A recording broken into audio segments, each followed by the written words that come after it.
It's week 9 of the high school football season in the Hoosier State, and the season brings us to Hendricks County. A live look at beautiful Warrior Stadium in Danville, the site of tonight's Sagamore Conference finale between the Chargers of North Montgomery and the Danville Warriors. Alongside Chris Walker, I'm Kurt Darling, and with the postseason looming throughout Indiana, football clubs around the state looking for momentum, and it's no different with these two ball clubs tonight. Danville looking for their second win in the last 3 games. Meanwhile, the Chargers want to clinch their first winning regular season since 2019. It's Danville and North Montgomery on the other end of this quick timeout here on the ISC Sports Network.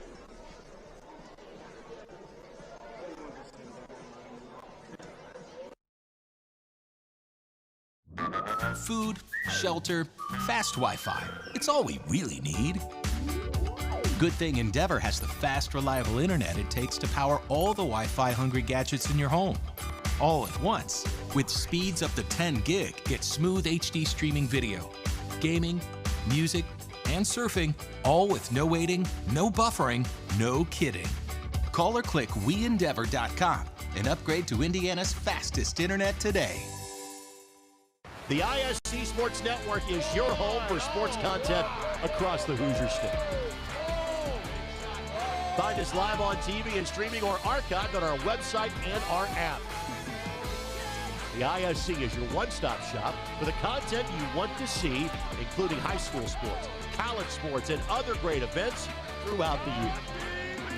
Subscribe to our streaming service and get access to it all. ISC, local lives here.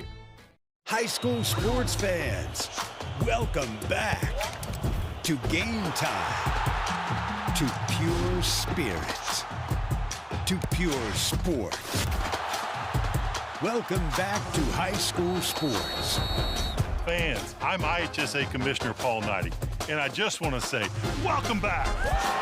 This is Game Time. This is Indiana high school sports. This is your IHSAA.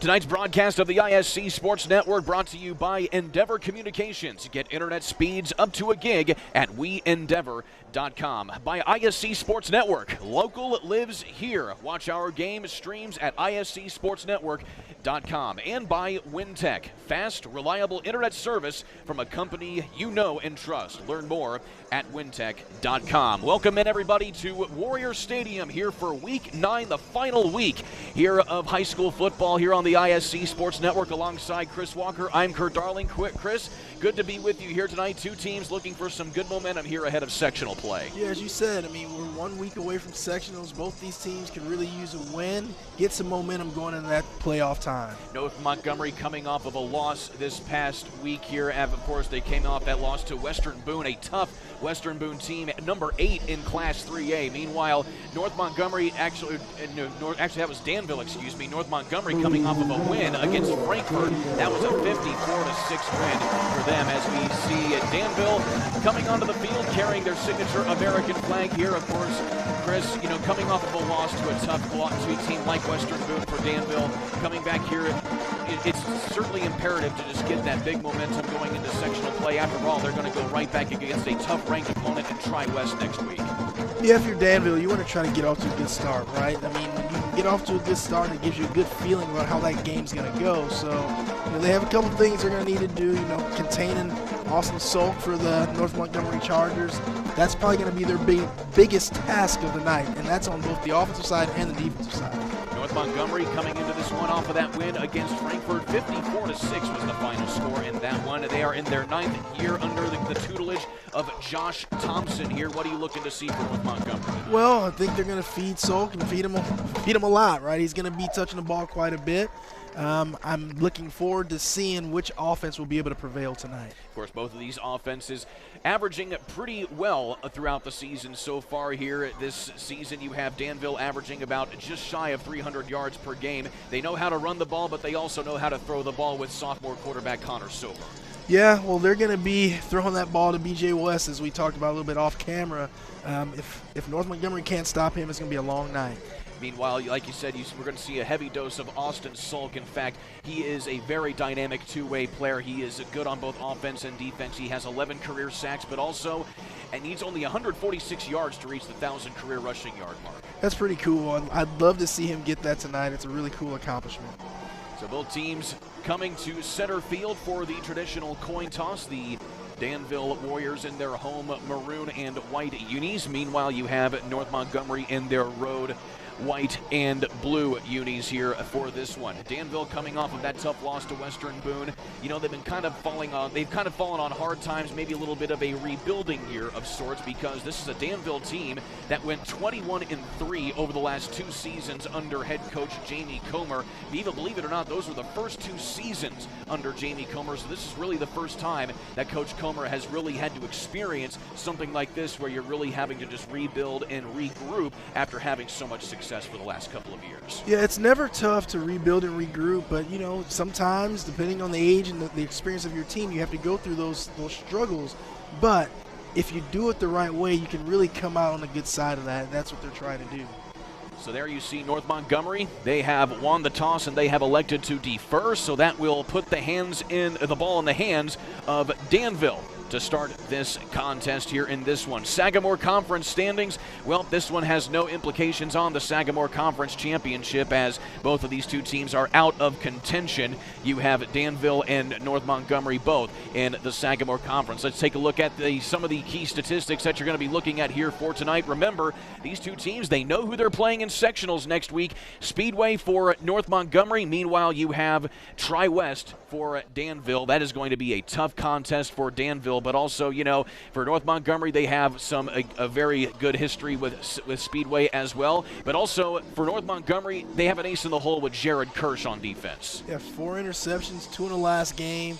That's going to be tough to stop. And you know he's a ball hawk. He's looking to try to pick one off and take it the distance. So there you see it. Coach Josh Thompson giving some final words of wisdom to his special teams unit. This is the 36th all-time meeting between Danville and North Montgomery. Danville leads the all-time series between these two squads 15-10. Danville has won the last 2 meetings between these two teams. In fact, they first met back in sectional play in 1993. That was a 35-18 win for Danville. They have met every year since the mid-90s, as both of these two teams playing in the Sagamore Conference. Chris Walker, it's fall, it's Friday night. We're set to go here for some Friday Night Lights action. Man, you said 1993. You took me back to my sophomore year in high school. Wow. To put it in perspective, I was 1. Oh, thanks, bud. You're welcome. We're underway here at Warrior Stadium. Uh-oh. And a good return here by B.J. West, as we mentioned in the pregame. A good dynamic player on offense and defense is he. He brings it back across the 40 here for the first drive for Danville. Yeah, B.J. West getting lathered up on the first kickoff of the game. That's not going to be good for North Montgomery. And there you got to look at number 10, Austin Sulk for North Montgomery. He is a two-way player here in Class 3A action. He leads the team in tackles with 74. He also has 5 sacks on the season. And there you see some smoke billowing up from behind the stands. You got a nice concession stand smell here in Danville tonight. So first down and 10 here, first drive of the ball game. And Danville going right to their dynamo running back Darren Sharp for a pickup of 5. Tell you what, Curtis, Sharp doesn't trip there. He may still be running. That was a big-time gain, and the hole was really big on that first play of the game. So he falls across the 45 for a gain of about 6 yards. That'll bring up second down and 4, ball at the 46. Man, this Danville line is pretty impressive, size-wise. Back to pass for the first time. And through the arms and incomplete. Looking for his receiver there was Connor Soper. You take a look at the starting lineup. Of course, starting quarterback is Connor Soper here tonight, but also Darren Sharp and a few others. You mentioned that big offensive line here for Danville. Chris, anchored by Braden Shelley, the junior center, but also a couple seniors as well in Clark and McIntyre Craig.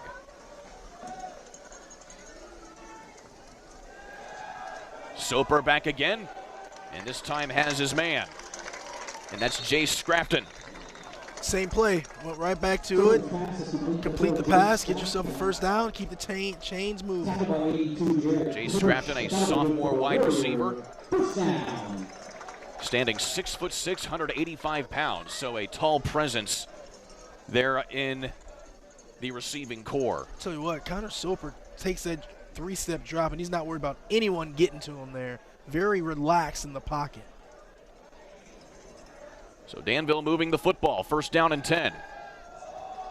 Scrafton again, 2 catches in a row for the sophomore, and he gets it out past the 45. Give Scrafton a lot of credit there. The youngster catches that ball without his knee being on the ground so he can advance the ball once he makes a catch. Very nicely done there. So far a run and 2 passes on this opening drive here for Danville. When are they going to try to pop one to BJ West? Man in motion here for Danville. West in motion. This time they give the handoff to Sharp, and he is absolutely pummeled right at the line of scrimmage. And on the tackle there for North Montgomery, Corbin Meadows along with Todd LaFoon. Also with some help from Noah Hopkins as well. Todd LaFoon, 24 tackles on the year, 2 sacks. Backs him up a yard.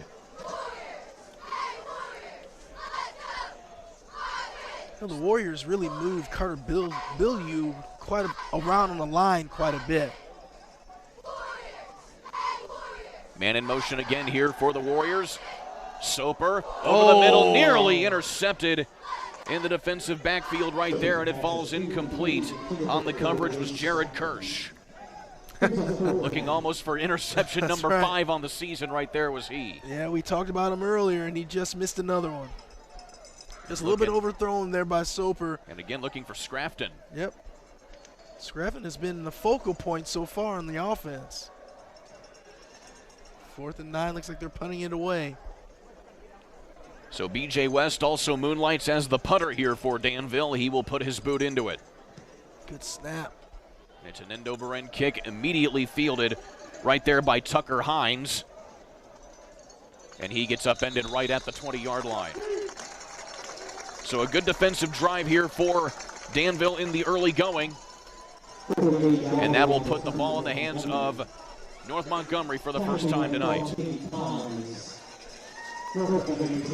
Tonight's broadcast brought to you by Endeavor Communications. Offers a variety of internet speeds that fits your family or business needs. Surf the internet faster than ever before with internet speeds up to a gig. Contact us today at weendeavor.com for more information.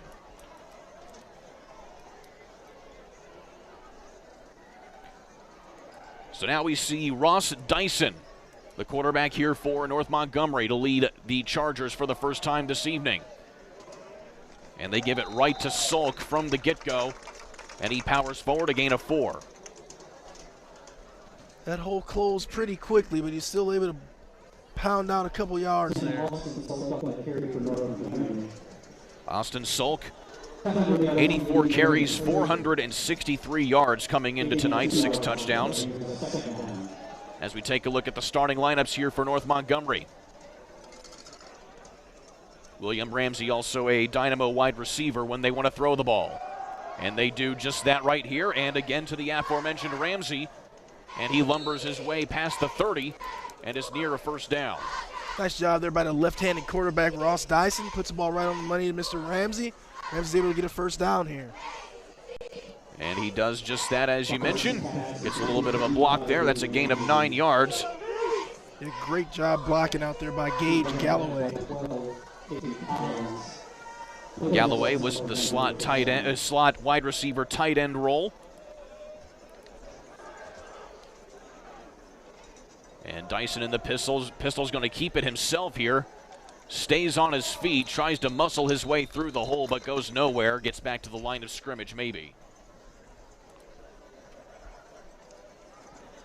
Again, Ross Dyson, a 3-sport athlete at North Montgomery, playing basketball and baseball as well. He's a .253 hitter last spring with 16 RBIs.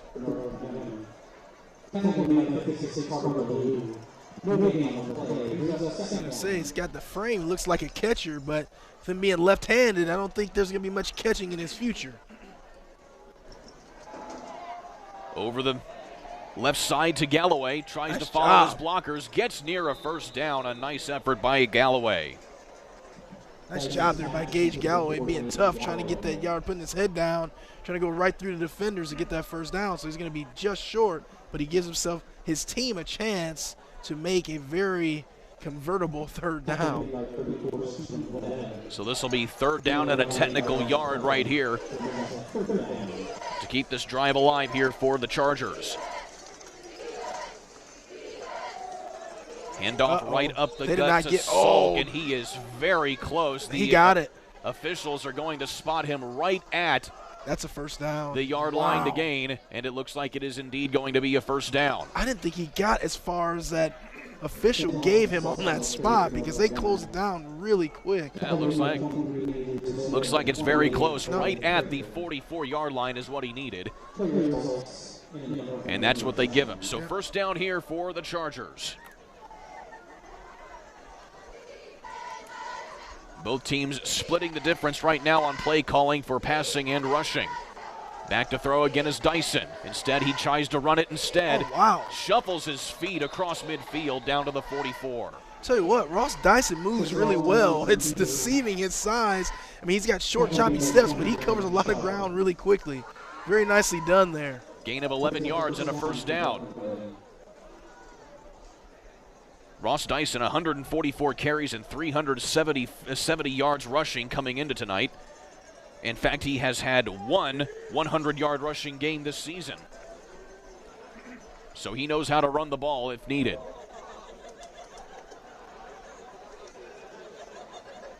And it's a direct keeper this time again to Dyson. Ooh. Hit his head. Head got slammed on the carpet that time. Stephen Webb on the tackle right there. Watch the very end of this. Watch him get his head slammed right. Oh, my goodness. And that's another pickup of 4 yards here for Dyson. So North Montgomery moving the ball here pretty efficiently as the clock ticks close to the 6-minute mark.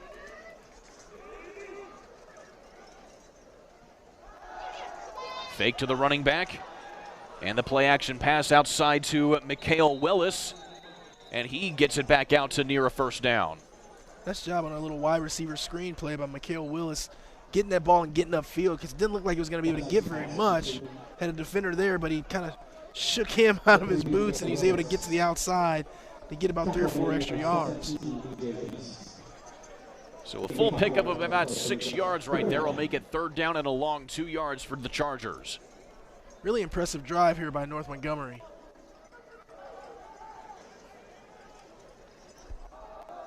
Handoff again this time is to Salk, and he is tripped up short of the line to gain right at the 35.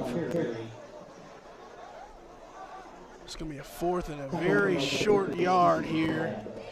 And this is not a North Montgomery team that kicks field goals, so you are more than likely going to be seeing a 4-down situation here for North Montgomery. Well, I got 2 options here. I got Mr. Dyson or Mr. Salk to get this ball right here. Dyson back under center here. Less than a yard to go. They give it to Salk again, and he falls forward for an easy first down. Just a quick dive play right through the middle there. Pick up the yard, pick up the first down. Keep the clock running, baby. That is one benefit of running the ball. You run the clock down. Danville only had the ball for maybe about 2 minutes or so. North Montgomery has had it for the remaining 5.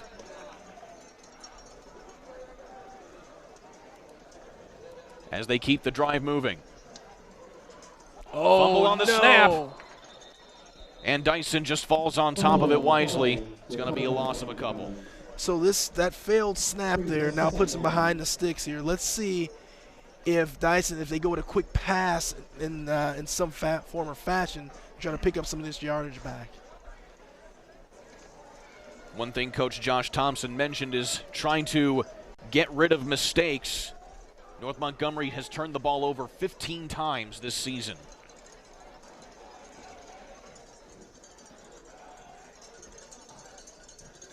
In the pistol, tosses to Salk, has some blockers, and he gets back to the 30-yard line. Nice job there by, I believe that was Carter Pruitt. No, maybe not. I'm sorry, that would have been number 34. Stephen Webb again. Really held his ground very well, and number 23's in there as well, making that play. Andrew Smith, 62 tackles this season. Yeah, he was able to shed his block and stand strong and make the initial hit. Very nicely done by Andrew Smith. Smith, one of the anchors of the linebacking core for the Warriors. Dyson back to pass again, has some time over the middle, has Galloway on a nice throw into the flat, and Galloway gets inside the 15. I'll tell you what, Galloway is not very thick, but man, he is hard-nosed. He is not afraid to stick his nose into a play, but that's a nice crossing route. Those things in man covers, you're impossible to guard, and that was just a tremendous job, tremendous route by Galloway, great throw by Dyson, big-time gainer. Gain at about 16 yards, the longest play by either team so far here tonight. More importantly, it was on a 3rd and 7. Here's Salk on the carry, and he maybe gets back to the line of scrimmage. Just like number 71 in there. Trevor McCarthy making that stop. So this is only the second drive by either team tonight, as North Montgomery has been winding the clock and efficiently moving the ball here on this opening drive. And if you're North Montgomery, you have to cash in on this drive. Dyson my fumbles it goodness. again right into the hands of Salk. He turns the corner down to the 10 and gets shoved out of bounds at the 5-yard line. That's how you make something out of nothing on a broken play, Chris. Yeah, it really was. But what I'm kind of laughing at is at the end of that play, Caden Collins, the cornerback, was a little bit hesitant. He made a business decision here. He didn't want to get in front of Mr. Salk, kind of watch him at the end. Yeah, he didn't really want to. He didn't want that business right there, man. So that's a gain of 10 yards, but still it keeps them shy of the first down marker. It's 3rd down and 2 here. They can get the first down without scoring. And now we have a whistle. Wow. And it looks like it's going to be a delay of game call on North. No, it's a false start, excuse me.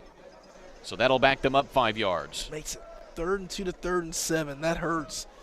And then when you get down in this kind of red zone area, the tight red zone, really kind of limits the kind of plays you can call because you just don't have that much room to work. So let's see what they go with here.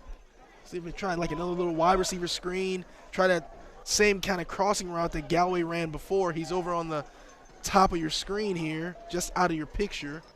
That's a loss of 5 yards, 3rd down and 7 here for the Chargers. Fake to Salk. There he is. He's rolling to is going to go for it himself. That's Dyson, and he gets close to the first down marker. It looks like he got enough for it. Wow. We'll check the spot as he's shoved out of bounds right at the 3-yard line. He moves really well. Andrew Smith on the tackle there, out of bounds. And that is a first down. So a very clutch first down, to say the least, here on this drive. Big time play by your quarterback. That's a gain of 7 yards. So the ball at the 3-yard line.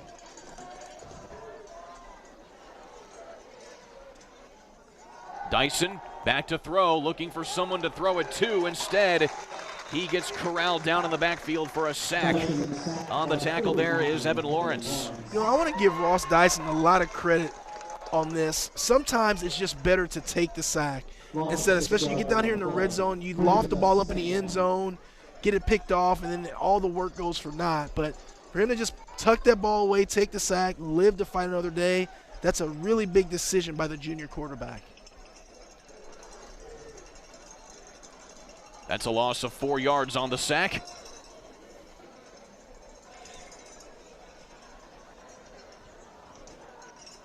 Dyson on the option, has the pitch out to Salk. He's trying to go for the pylon. He's into the end zone. Touchdown, North Montgomery. I wondered if they had that in their repertoire, because that's a really good play to run with that quarterback and that running back. perfect time they pull it out for the first time, and that was very well executed. Nicely done there by Salk off of the pitch to get his his seventh rushing touchdown of the year. And it gives the Chargers a 6-0 lead early. And this is a team that will go for two, as they do not kick PATs at all either. Here's Galloway going for the two-point conversion. And he is in as he hits the truck stick to make it an 8-0 ball game here. The Chargers on top of the Warriors here through the first couple of drives. 1:24 left to go here in the first quarter. Back in a minute here on the ISC Sports Network. Have you heard? Titmont and Wintech have joined forces to build a stunningly fast fiber optic internet service with no data caps and the best customer service from a company you know and trust. Sign up today and follow our progress at join.wintech.com. Wintech, powered by Titmont, is building the future in Linden and New Richmond. We offer 3 easy and affordable packages with superior reliability, customer service, and unlimited usage. Order service today and get free installation at join.wintech.com.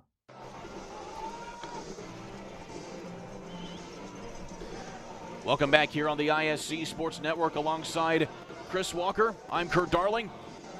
1:24 left to go here in the first quarter as Danville lets North Montgomery go 16 plays and 80 yards for a touchdown. Curtis, I was saying off air over the timeout, I think that is the best sustained drive I've seen all year from any team that we've broadcasted. That was really impressive. And let us apologize to number 17. It's B.J. Wiest. Wiest is how he pronounced his last name. We promise we'll get it right, B.J. Squib kick. It's going to be fielded right there by Trevor Stutz here for Danville. This next drive here for Danville is brought to you by Wintech. We believe that building relationships turns our passion for technology into solutions that help you reach your potential today, tomorrow, and in the future. To see our residential services and business solutions, visit wintech.com. Well, Kurt, let's see if the Warriors can answer. I mean, I don't know how you can get much better than that last drive by North Montgomery, but let's see what they can do.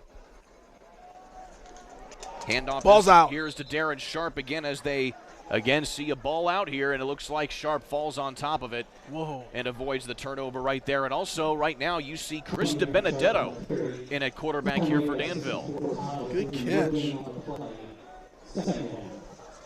Chris DiBenedetto has not seen a whole lot of action at quarterback this season, but he is in for the time being as Connor Soper being held out for the time being. Not quite sure exactly why that is. We'll try and figure that out as the night goes on. Meanwhile, Chris DiBenedetto 6'5". as he got the pitch out here to Wiest, and he gets out past the 40-yard line. That's almost close to a late hit out of bounds. That'll be a 6-yard carry there for Wiest. And it'll be third down.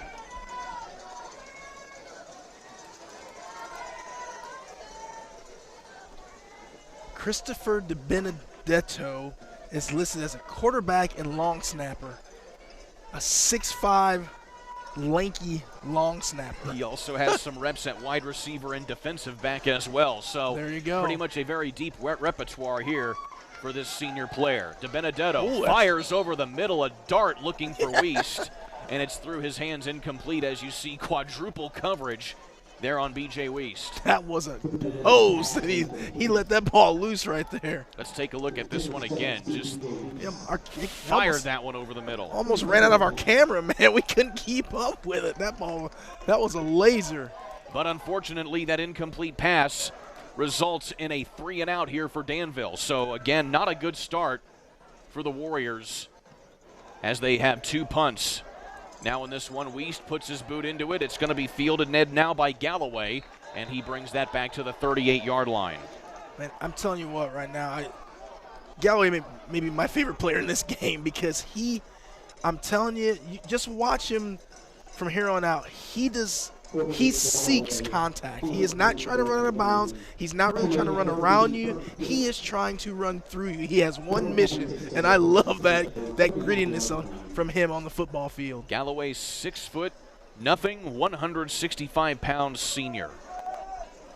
And so now North Montgomery going to try and follow up that impressive drive they had their last time out. Again, they went 16 plays, 80 yards for a touchdown, and they ran 8 minutes off of the clock. But here's my question. Are they tired? Is the offense still tired? Seems like they just left the field, and now they're back on it. So see how well-conditioned they are.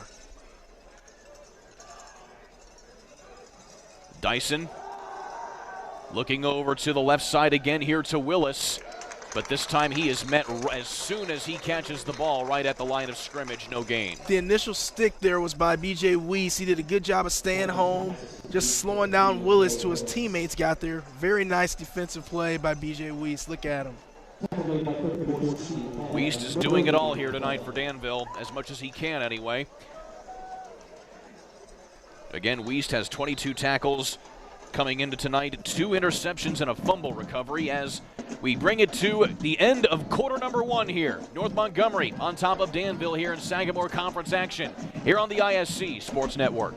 Hi, I'm Query. And I'm Schultz. And of course, we do the incredibly creatively and appropriately named Query and Schultz program every Monday on ISC Sports Network. Derek, it airs at what time? 7:30. Okay, every Monday at 7:30. We're now on season number 2, and if history tells us anything, catch us now because you never know when they pull the plug on it. How would you say that? Because it's happened That's not going to happen here. Comcast, Xfinity 81, ISCSportsNetwork.com, ISC Sports Network, YouTube, Twitter, Facebook, so many places to watch Query and Schultz, 7:30 on Monday. Irritated by your internet provider? Have no fear. Endeavor is here with eForce high-speed internet. Download speed? No problem. Download an HD movie in seconds with our remarkable gigabit speed. Endeavor not only provides the latest fiber optic technology, we're also here to help you use it. We also provide television, wireless, security, and telephone services with outstanding local support. Give us a call or visit weendeavor.com to see if you're in our service area. Endeavor Communications. Technology for real people. There you see the offensive unit right now getting a talking to from Coach Jamie Comer here on the sideline here in Danville. Alongside Chris Walker, I'm Kurt Darling as North Montgomery is on top of the Warriors 8-0 at the end of quarter number 1. Chris, needless to say, the name of the game has been time of possession in favor of North Montgomery right now. Yeah, and you know what? A well-timed end of the first quarter to give North Montgomery's offense a chance to catch their breath so now they can try to put together another drive. Meanwhile, North Montgomery trying to do just that as well here on second down to start the second quarter. The pitch here to Sulk. And he turns the corner a little bit. Looks like we may have a flag on the play as he gets walloped out of bounds. It looks like he's going to be okay. And we'll check the flag. Yeah, no late hit out of bounds, but there looked to have been some grabbing, or let's see, was it a... Maybe illegal use of hands to the face or or no, something. that's a horse collar. Horse collar, I think. That would certainly do it right there as well, as the officials right now conversing at midfield. And here's the indicator, and it's going to be an illegal block in the back on North Montgomery because the flag happened before the tackle out of bounds. And so either way, it's going to back up the Chargers a hefty chunk of yards back to their own 31-yard line. Yeah, but if I'm still North Montgomery, I'm still complaining because you still can't just take away the fact that you got horse collared out of bounds. Those should be offsetting penalties there.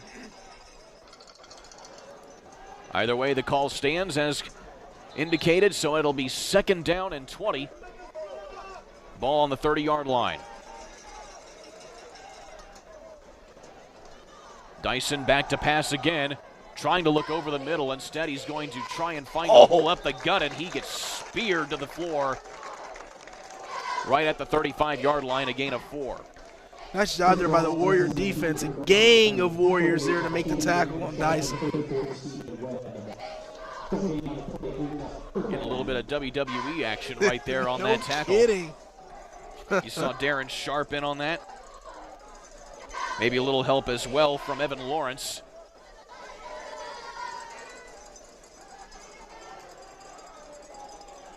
So it's 3rd down and long here. A big opportunity here for the defense of Danville. Yeah, it is.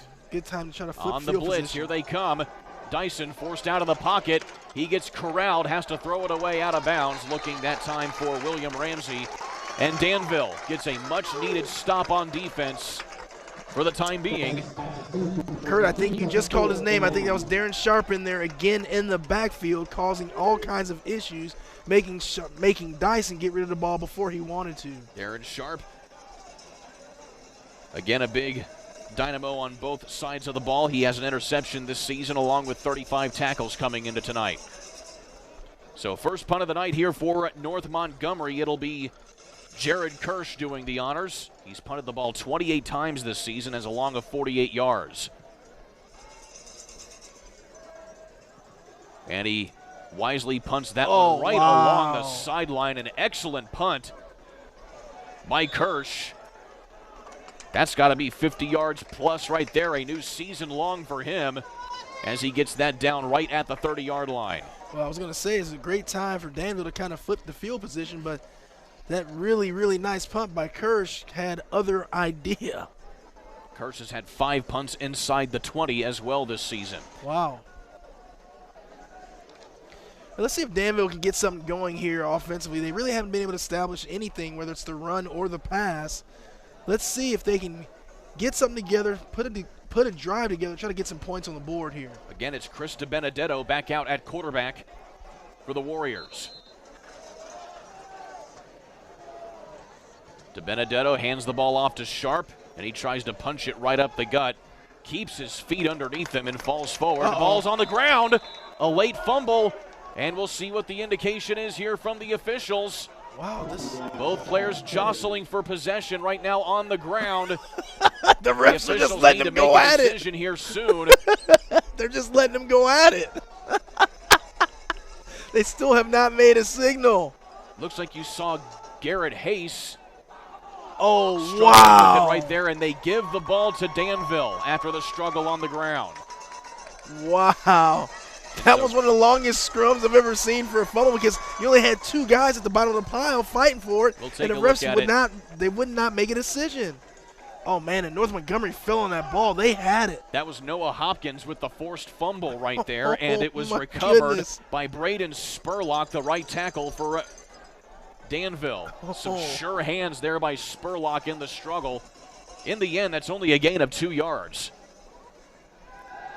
DiBenedetto back to pass, looking long downfield, has Wiest wide open, and a shoestring tackle by Gage Galloway, but a huge pitch and catch to B.J. Wiest. I'll tell you what, man, DiBenedetto can throw the football. I mean, he does not lack anything in arm strength. And again, when you have a big-time receiver like Wiest, use it. Keep going to him. Let's take a look at this thing again. Wiest standing up in the pocket. And that is a 50-yard gain right there for Chris DiBenedetto to B.J. Wiest, setting up Danville in plus territory big time as Sharp gets the follow-up carry to get it across the 20-yard line.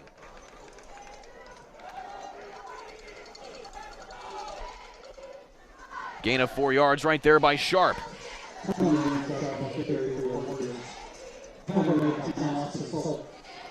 But how about that shoestring tackle by Gage Galloway to save a touchdown? Yes, it was. Nice play. Not giving up on it. You get beat for a long pass, but you don't give up on the play, and you stop him and make him fight to get in the end zone. Wiest in motion again. He gets the pitch this time, has some blocking, gets across the 15 down to the 10 and gets a first down. B.J. Wiest did a good job of kind of scrambling back there, finding extra yardage when there didn't appear to be any extra running room. And I tell you what, they're going to need to, out of that same action they just run with Wiest, if you pitch that ball to him and have him throw it to the backside to another receiver, it's going to be wide open. So you've just got to take a look at that beautiful play again here to Wiest. Well-timed throw by DiBenedetto and an even better catch by B.J. Wiest. Got an offer from Taylor University. Hasn't decided where he's going to be playing his college ball yet. But plays like that certainly get you noticed. Meanwhile, the handoff is to Sharp. No, it's to Benedetto on the late God. pitch, and Wiest walks into the end zone for a touchdown. Benedetto got absolutely drilled when he pitched that ball. Chris Benedetto engineers a drive with the help of Wiest. We have a penalty marker down on the ground, though, it seems. Watch this. Oh, my goodness. And believe it or not, was that an illegal forward pass? Can't be. We'll see what the officials call here. No, it's going to be a hold on Danville. I couldn't quite tell from the angle on whether or not it was a pitch sideways or maybe forward, but either way, it's going to be a hold on Danville that negates the nifty touchdown, and it remains an 8-0 ball game.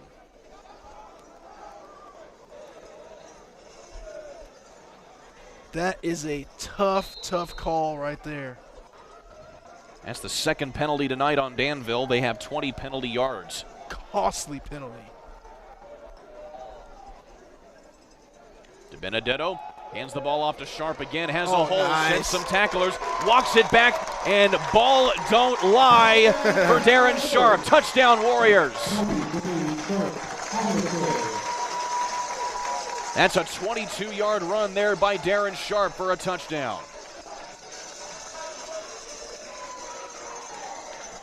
Nice job.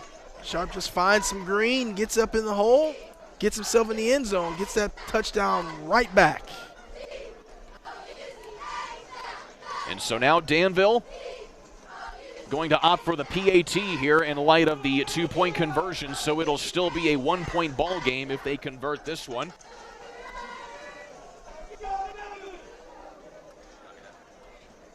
So here's Caleb Harvey. North Montgomery jumped. Oh, my goodness. To put it through the uprights, but it looks like, as you mentioned, Chris, a little bit movement too soon there for North Montgomery. Will you have the chance to keep the points or go for 2? So it's going to be offsides on North Montgomery. And they're going to try again here. And I think they're putting their offense on the field. And indeed they are. So you get a couple yards. You get half the distance to the goal here on the penalty. I like this decision. I like it. And this will knot things up at 8 points apiece if they can convert. It's still early in the game. You still have plenty of time to fight back if you don't get it. Why not? Why not try for it here? You got a big bruising running back, quarterback that can see everything. Benedetto gonna pitch it to Wiest. Gonna try and get the corner. He does. He's into the end zone. Notch on 2 points. Knotting it up at 8 points apiece here in this one. Didn't quite get the touchdown, but he gets the 2-point conversion to make up for it and stayed. But now we have another flag on the play, Chris. Uh-oh. Oh, my God, illegal motion. An illegal motion on Danville. Wow. So now you bring your field goal unit back on, your PAT unit back on the field, in my opinion, and you kick this thing, you take your extra point and get out of here. 2 costly penalties in scoring situations here for Danville. And so that'll back them up past the 5-yard line. And that takes the 2-point conversion off the board. They're going for it. They're going to try it again. And needless to say, Coach Jamie Comer's squad is making themselves work for it here to try and get these points back on the board. They are still opting to go for 2 here. Wiest in motion again to Benedetto, back to pass. Fires it into the end zone. A one-handed grab, and it falls incomplete. Looking for Evan Lawrence there. And so after all of that, Chris Walker, it is still a 2-point ball game as North Montgomery leads 8-6. But take a look at this run here by Darren Sharp. Just good job by Sharp getting up in the hole, getting himself in the end zone there. Just some really costly penalties at times. Penalties, all penalties don't really hurt you, but it's the ones that take points off the board that can really do damage, and you just can't afford to have that in these situations. Tonight's broadcast brought to you by Endeavor Communications, who offer a variety of internet speeds that fits your family or business needs. Surf the internet faster than ever before with internet speeds up to a gig. Contact us at weendeavor.com for more information. So now if you're North Montgomery here, Chris, you really want to set the tone and take advantage of the fact that you still have a little bit of a cushion. Absolutely. Again, man, we've seen them have one long sustained drive here. Kind of botched their last possession. Let's see what they do this drive. Tell you what, though, you want to give that momentum to the Warriors team because they look pretty good on that drive there. They did what they wanted to do. Saw some nice passes by DiBenedetto there. He throws the ball really well. And now B.J. Weiss is coming alive. It was really Chris DiBenedetto that really put a spark in that offense right there. On that previous drive. And we don't know. I mean, you have to assume maybe an injury or sickness with Soper. But I'm telling you what, man, DiBenedetto looks really good throwing the football. Low kick here going to be fielded by Galloway. He tries to go up the middle. Of course. And a decent return. Look at keeps him. his feet underneath him, gets across the 45-yard line. He just won't run to the outside, man. He is going for contact. Galloway, believe it or not, only has 3 catches for 37 yards. He's more of a running wide receiver, 228 rushing yards and 3 touchdowns coming into tonight. I would try to make him more of a focal point of my offense because good things happen when he gets his hands on the football. 3 wide receivers here for North Montgomery, all of them seniors. So lots of experience on the field here for the Chargers. Man in motion here for North Montgomery. And Dyson's going to hand the ball off again to Sulk, and he goes nowhere with it. Stood up right at the line of scrimmage.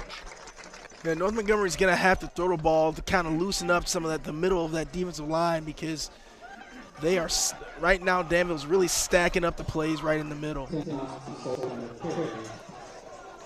So it looks like they're going to give Sulk maybe a half a yard on the play.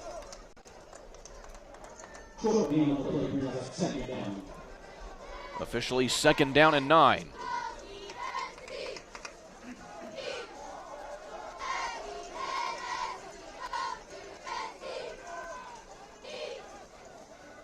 Dyson with some protection over the middle, just out of the reach of Galloway there in the flat. Just overthrew him.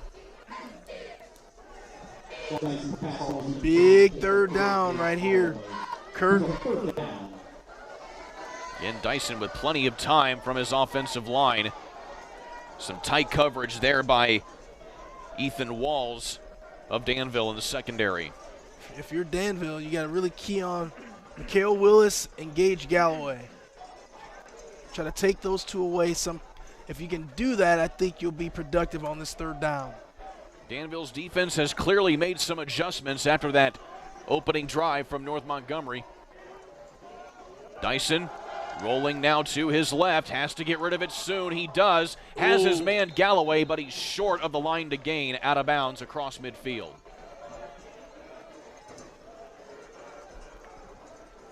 Short gain of about 9 yards, and it'll bring 4th down and 1. I think you're in that part of the field, though, where I think you're going to have to go for this. It is 4th down and impeccably short. And North Montgomery going to do just that. They're going to go for it.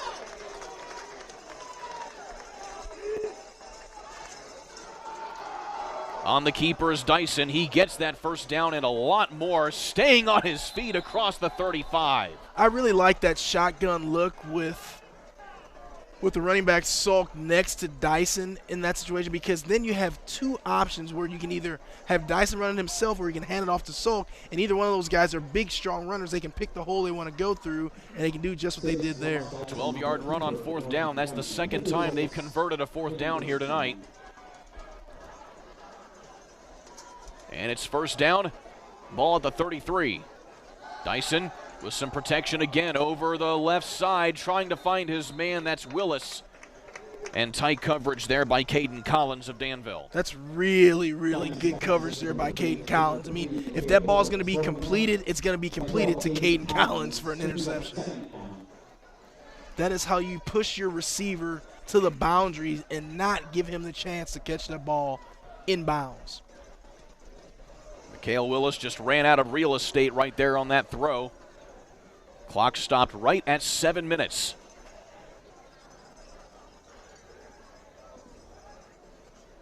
Dyson on the option, has the pitch to Sulk. Has some room across the 25 and shoved out of bounds at the 20-yard line. Man, I want to give that wide receiver credit because if that play stands, there's a receiver out here that put a tremendous block on the way. Let's see, try to catch a number here. Oh, I can't, man, almost like blocking a back. Hard to tell. You have Galloway also in there playing some good blocking. Really good job by the Chargers. But we have a penalty marker, and it's going to be a holding call on North Montgomery. That'll negate the big 13-yard gain there by Sulk. Yep, there you go. So instead of 13 yards, it's going to be minus 10 yards. It's only the second penalty on North Montgomery tonight.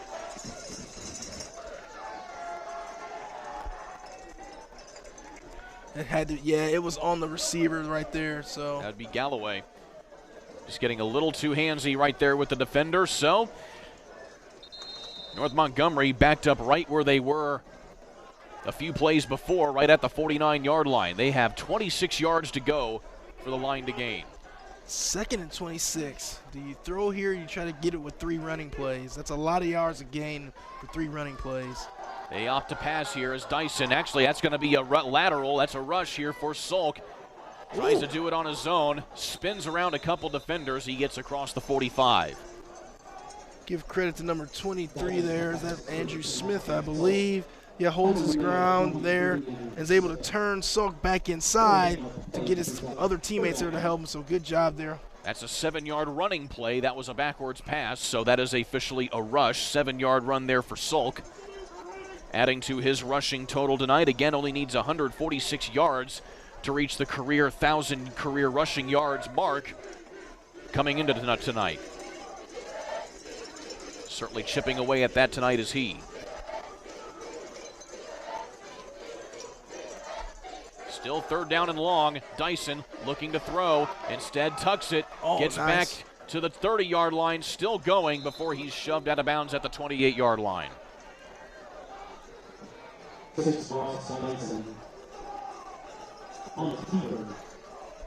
That's a 15-yard run right there. So you're looking at about 4th and, 9 or so? That'd be give or take or so. There's Sharp with the initial hit and shoved out of bounds there by Braylon Krager. So now it's decision time for North Montgomery.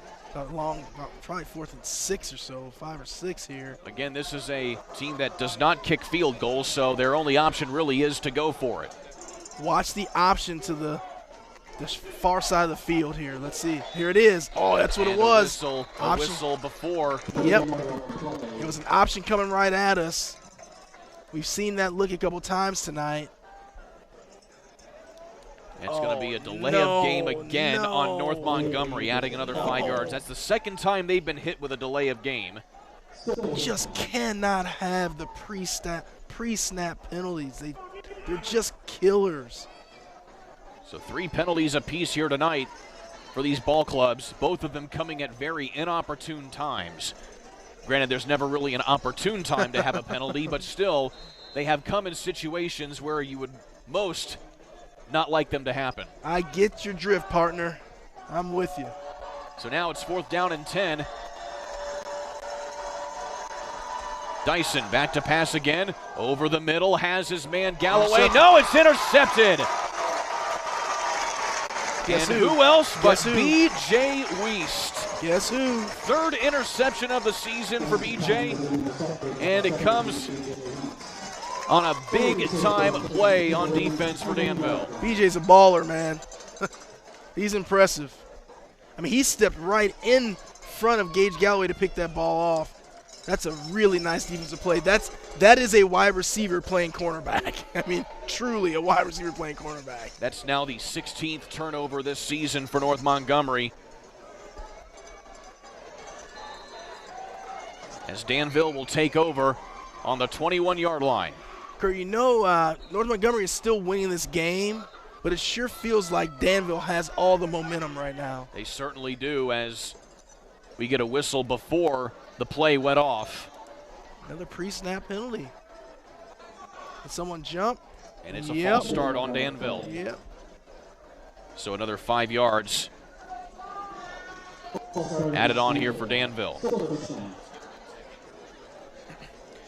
Tonight's game brought to you by WinTech. We believe building relationships turns our passion for technology into solutions that help you reach your potential today, tomorrow, and in the future. Look for more at wintech.com.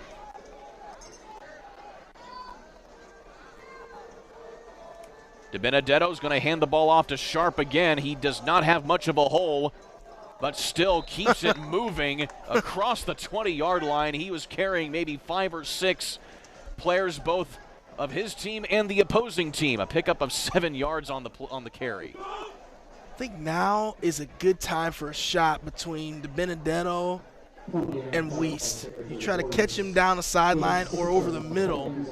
See if you can find anything here. Oh, wonder which Jedi we have on hand here tonight.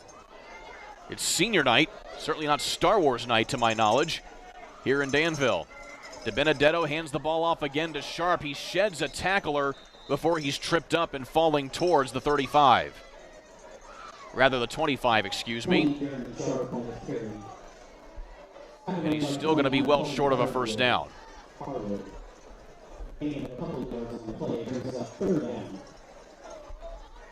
Third and 6 here.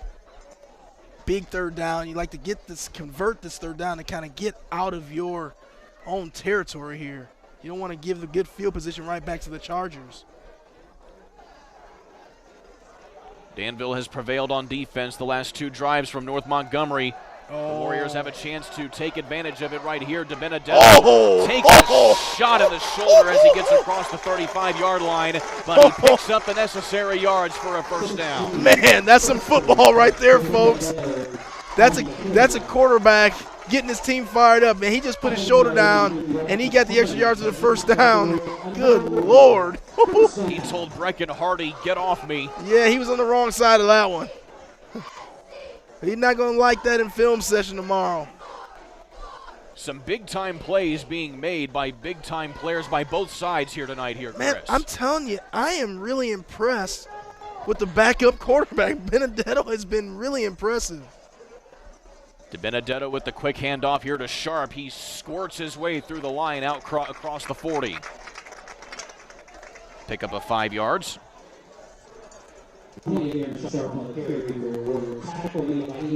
Darren Sharp is getting awfully close to that 1,000-yard benchmark here on the season. He only needed 48 yards.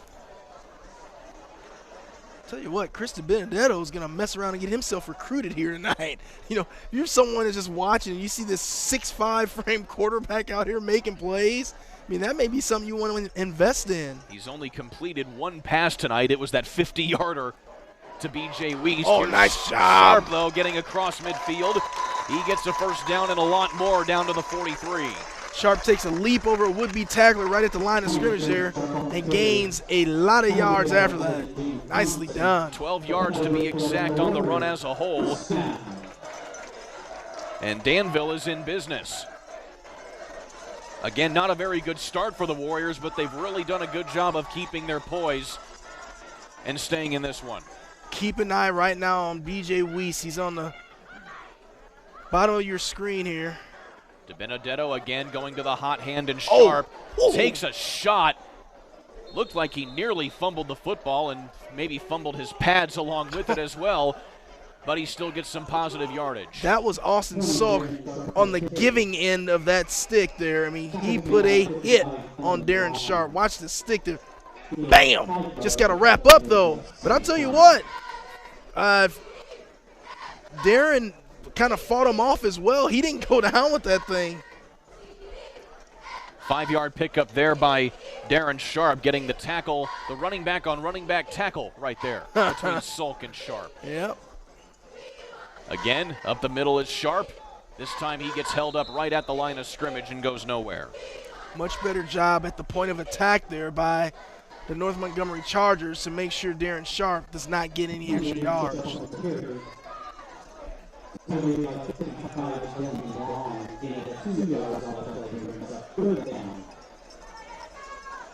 Darren Sharp is tired, man.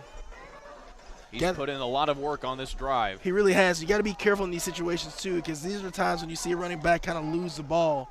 Ball pops out. Inside 2 minutes to play here in the second quarter. And again, Sharp corralled right at the line of scrimmage. Drew Norman there with a big-time stop in a big-time situation. And that's a tackle for loss. And so it's a big fourth down here for Danville. Drew Norman gets his name called the first time of the night at a very important time. They needed that stop. So a timeout here taken by North Montgomery, it appears, as both teams get a much-deserved rest here on this one. So be sure to see game highlights, promos, and more by following all of us here on ISC Sports Network on Twitter, Instagram, and many others. You can follow ISC Sports Network also on Twitch, Facebook, and TikTok. Subscribe on ISC's YouTube channel for free game streams as well. Just search ISC Sports Network on any of those platforms. Alongside Chris Walker, I'm Kurt Darling here. Chris, what are these teams discussing right now in their respective huddles? Well, I mean, you got to find a way if you're Danville to kind of finish this drive. I mean, you only have 1:36 left in the half. You got to find a way to get something and cash in on this. And if you're the Chargers, just get the ball back.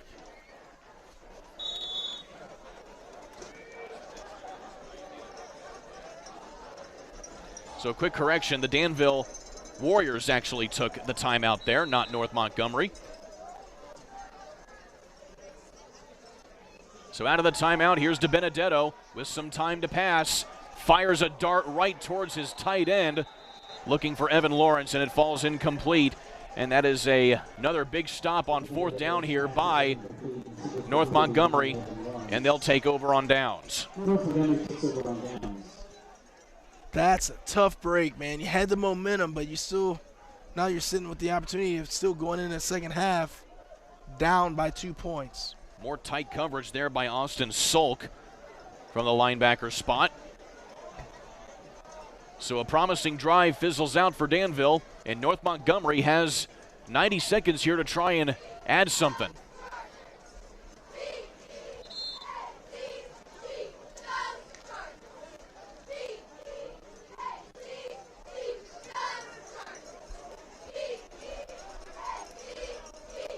See what Dyson can come up with here. Ross Dyson in the pistol again. High snap, going to give the ball this time. And that's Gage Galloway from the running back spot. And he pummels forward for maybe a gain of a couple before he's tackled in the backfield. And Darren Sharp, Darren Sharp is a heck of a football player. So it's a gain of a yard on the play. And Sharp just absolutely stopping Gage Galloway in his tracks. I think if you're North Montgomery at this point, you're content with how the first half has gone. You just hold on to the football here and get into halftime and make some adjustments. Pitch to Galloway again. Turns the corner, gets the first down out towards the 50. And North Montgomery will probably have to run at least one more play here before the end of the half. And it's going to be may have had a timeout called here. We'll see. Nope, no timeout. Just going to respot things and reset the clock. The play clock, mind you. Gain of 11 yards on the run there by Galloway. Yeah, it just doesn't look like North Montgomery's in too much of a hurry here. Quarterback keeper by Dyson gets across midfield. And he's upended there by Sutton Fullwider.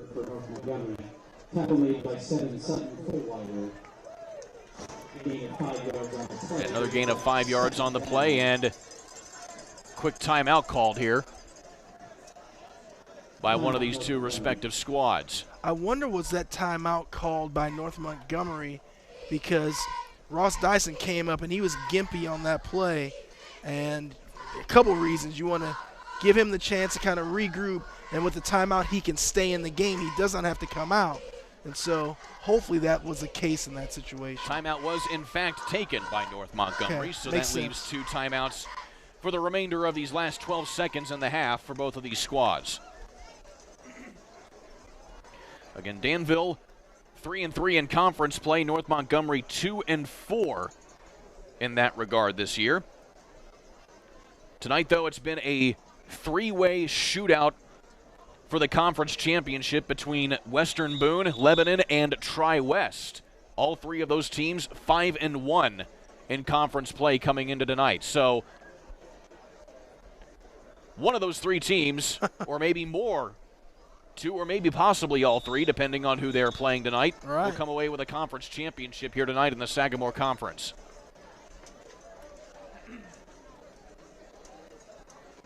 Three-way tie for first place on the last night of the season, huh? Funny how some things work out. No kidding. So in the final 12 seconds here of the first half, it's been a competitive but certainly a stalemate for the most part here in this one. Dyson looking long, and he throws another interception. Once again, B.J. Wiest. That looked like another quarterback, because that looked like a right-handed throw at that time. Maybe get a replay on that. That looked like a different quarterback out there. Oh, couldn't see it at the beginning.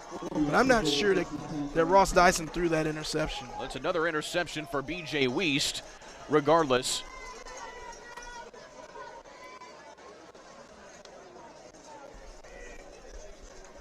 And indeed, it was a different quarterback. Couldn't quite see the number of who it was that threw that ball.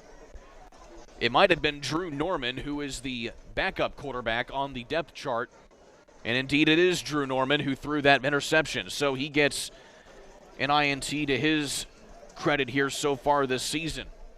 Yeah, but it's really not really harmful for him. It's basically a punt here at the end of the half. Go in and get coached up at the half and see what happens in the second half. But now you have Chris DiBenedetto alone in the backfield, and he looks to just try and pitch it out to B.J. Wiest. And so we're getting as many plays as we possibly can here, but in this final 12 seconds, we're down to 3 seconds left here in the half. Yes, we are. Last 10 seconds have taken 5 minutes.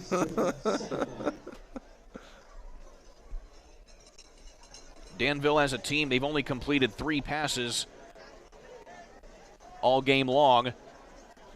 And so Danville just content to go into victory formation and send this one to halftime. So, as we talked about, it's been a grinded-out fest here. North Montgomery scores on their opening drive. They've been scoreless since.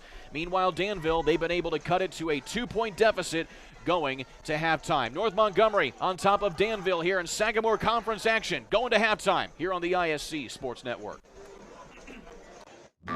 Food, shelter, fast Wi-Fi. It's all we really need. Good thing Endeavor has the fast, reliable internet it takes to power all the Wi-Fi hungry gadgets in your home. All at once. With speeds up to 10 gig, get smooth HD streaming video, gaming, music, and surfing, all with no waiting, no buffering, no kidding. Call or click WeEndeavor.com and upgrade to Indiana's fastest internet today. The ISC Sports Network is your home for sports content across the Hoosier State. Find us live on TV and streaming or archived on our website and our app.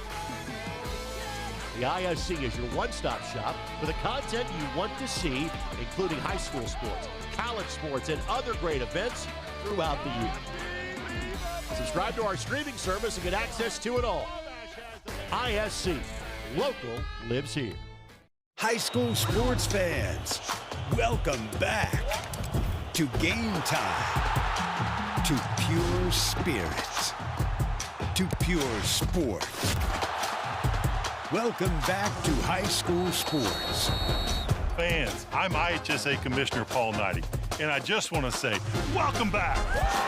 This is Game Time.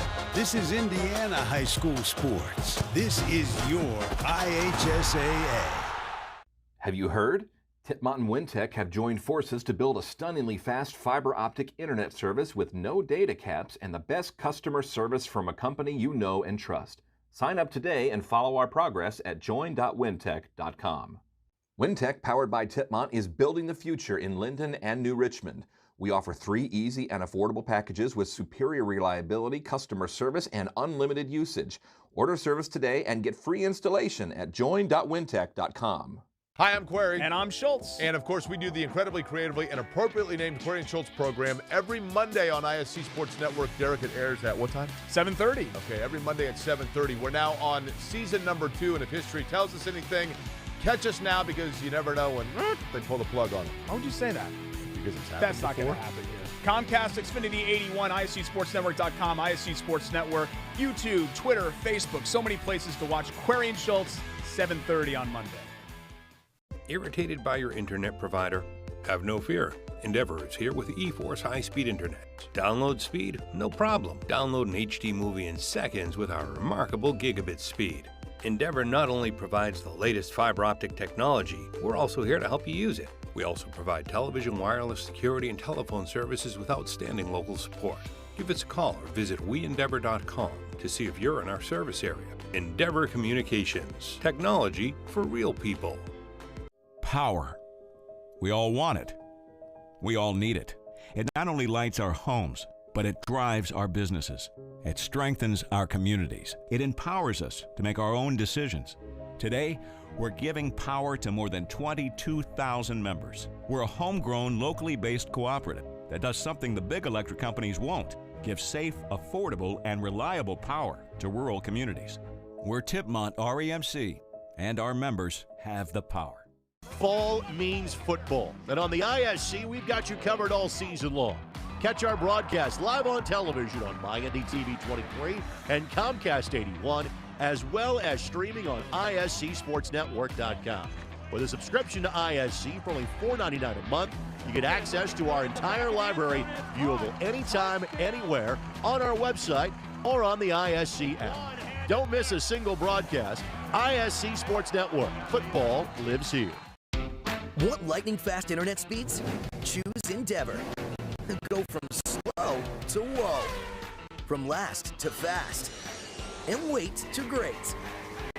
Endeavor Communications is bringing the fastest internet speed in Indiana to your town, so you can download huge files in a flash, stream videos at blazing speeds, and game online faster than you thought possible. Think fast and contact Endeavor Communications today at join.weendeavor.com. It's halftime here at Warrior Stadium in Danville, here on the ISC Sports Network. Alongside Chris Walker, I am Kurt Darling, the Danville Band, doing a halftime performance, as you always have here, customary and Friday nights.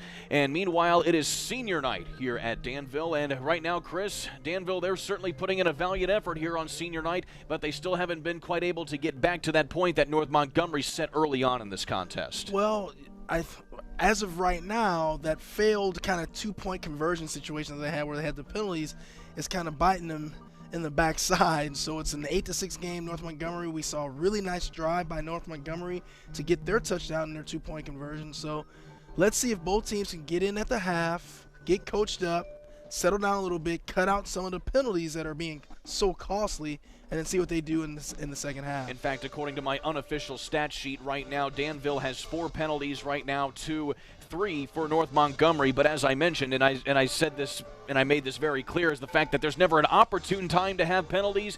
But needless to say, in times when you are looking to score, that is certainly not a time to have penalties. And Danville had 2 at the end of their drive to score that first touchdown that they had in the second quarter. Yeah, the penalties are bad, and they're really costly when they take points off the board. And we've seen it where they had a touchdown taken off the board, but then they got that right back, but they weren't able to get the extra point, the two-point conversion back that they lost via penalty. So got to clean that up, and you'll be much better if you do that. Meanwhile, getting ready for sectional play next week, Danville going to be taking on Tri-West, and North Montgomery going to be taking on Speedway. Danville will be right back here at home next week against number 10 Tri-West. That'll be a conference rematch, basically, after a loss to Tri-West earlier this year. They only lost to Tri-West by 3 points in the regular season.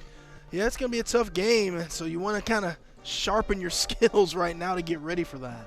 Meanwhile, North Montgomery going to be taking on Speedway. They had not played them at all during the regular season. They are sectional opponents in sectional 29 as well. We'll take another quick timeout. Back in a moment here on the Endeavor Communications halftime show here on the ISC Sports Network. Has it, leaps the man, still on his feet. Stevens lunges. Are you kidding me? Champions of Marion County. Unbelievable. Touchdown. Living up to that last name. Wabash has the lead for the first time today. Said that was going to be a highlight reel. Oh, baby. Yeah, you can celebrate after that. Food, shelter, fast Wi-Fi. It's all we really need. Good thing Endeavor has the fast, reliable internet it takes to power all the Wi-Fi hungry gadgets in your home. All at once. With speeds up to 10 gig, get smooth HD streaming video, gaming, music, and surfing, all with no waiting, no buffering, no kidding. Call or click WeEndeavor.com and upgrade to Indiana's fastest internet today. The ISC Sports Network is your home for sports content across the Hoosier State. Find us live on TV and streaming or archived on our website and our app. The ISC is your one-stop shop for the content you want to see, including high school sports, college sports, and other great events throughout the year. Subscribe to our streaming service and get access to it all. ISC, local lives here. High school sports fans, welcome back to Game Time, to pure spirit, to pure sport. Welcome back to high school sports. Fans, I'm IHSAA Commissioner Paul Knighty, and I just want to say, welcome back. This is Game Time. This is Indiana high school sports. This is your IHSAA. Have you heard? Titmont and Wintech have joined forces to build a stunningly fast fiber optic internet service with no data caps and the best customer service from a company you know and trust. Sign up today and follow our progress at join.wintech.com. Wintech, powered by Titmont, is building the future in Linden and New Richmond. We offer 3 easy and affordable packages with superior reliability, customer service, and unlimited usage. Order service today and get free installation at join.wintech.com. Hi, I'm Query. And I'm Schultz. And of course, we do the incredibly creatively and appropriately named Query and Schultz program every Monday on ISC Sports Network. Derek, it airs at what time? 7:30. Okay, every Monday at 7:30. We're now on season number 2, and if history tells us anything, catch us now because you never know when they pull the plug on it. Why would you say that? Because it's happened That's not going to happen here. Comcast, Xfinity 81, ISCSportsNetwork.com, ISC Sports Network, YouTube, Twitter, Facebook, so many places to watch. Query and Schultz, 7:30 on Monday. Endeavor Communications is the proud sponsor of tonight's halftime show. Business phone solutions with Endeavor Communications. More than a phone system, Endeavor offers a hosted, unified communication solution that gives businesses the ability to be accessible anytime, anywhere, on any device. Find out more at WeEndeavor.com. Alongside Chris Walker, I'm Kurt Darling. Chris, let's take a look at some halftime stats here.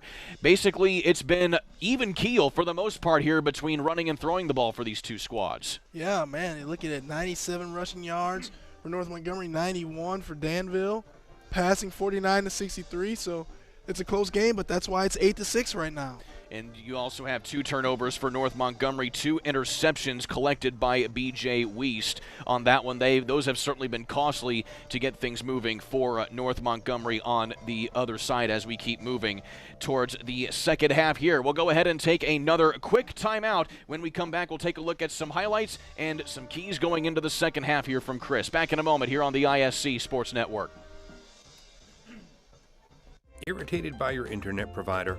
Have no fear. Endeavor is here with eForce high-speed internet. Download speed? No problem. Download an HD movie in seconds with our remarkable gigabit speed. Endeavor not only provides the latest fiber optic technology, we're also here to help you use it. We also provide television, wireless, security, and telephone services with outstanding local support. Give us a call or visit WeEndeavor.com to see if you're in our service area. Endeavor Communications. Technology for real people. Power. We all want it. We all need it. It not only lights our homes, but it drives our businesses. It strengthens our communities. It empowers us to make our own decisions. Today, we're giving power to more than 22,000 members. We're a homegrown, locally based cooperative that does something the big electric companies won't: give safe, affordable, and reliable power to rural communities. We're Tipmont REMC, and our members have the power. Fall means football, and on the ISC, we've got you covered all season long. Catch our broadcast live on television on MyNDTV 23 and Comcast 81, as well as streaming on ISCSportsNetwork.com. With a subscription to ISC for only $4.99 a month, you get access to our entire library, viewable anytime, anywhere, on our website or on the ISC app. Don't miss a single broadcast. ISC Sports Network. Football lives here. Want lightning-fast internet speeds? Choose Endeavor. Go from slow to whoa. From last to fast. And wait to great. Endeavor Communications is bringing the fastest internet speed in Indiana to your town, so you can download huge files in a flash, stream videos at blazing speeds, and game online faster than you thought possible. Think fast and contact Endeavor Communications today at join.weendeavor.com. Leaps a man, still on his feet. Stevens lunges. Are you kidding me? Champions of Marion County. Unbelievable. Touchdown. Living up to that last name. Wabash has the lead for the first time today. Said that was going to be a highlight reel. Oh, baby. Yeah, you can celebrate after that. Food, shelter, fast Wi-Fi. It's all we really need. Good thing Endeavor has the fast, reliable internet it takes to power all the Wi-Fi hungry gadgets in your home.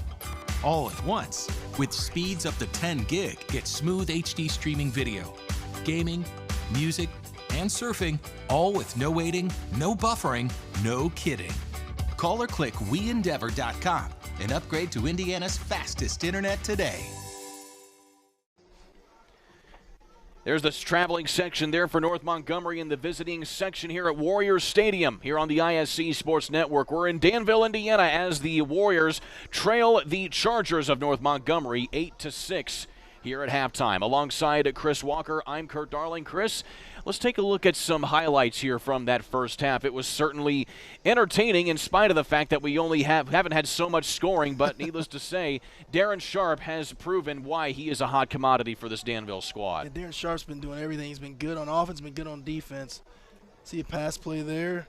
Number 4, Jace Scrafton. They started the game out going to him a couple times. We haven't seen from or heard from him since, though, and also that's Connor Soper, who was the starting quarterback, making those throws, but we haven't seen him since. We'll get to that in just a little bit here, as that was basically the extent of the opening drive. Meanwhile, here is Ross Dyson doing some big things through the air.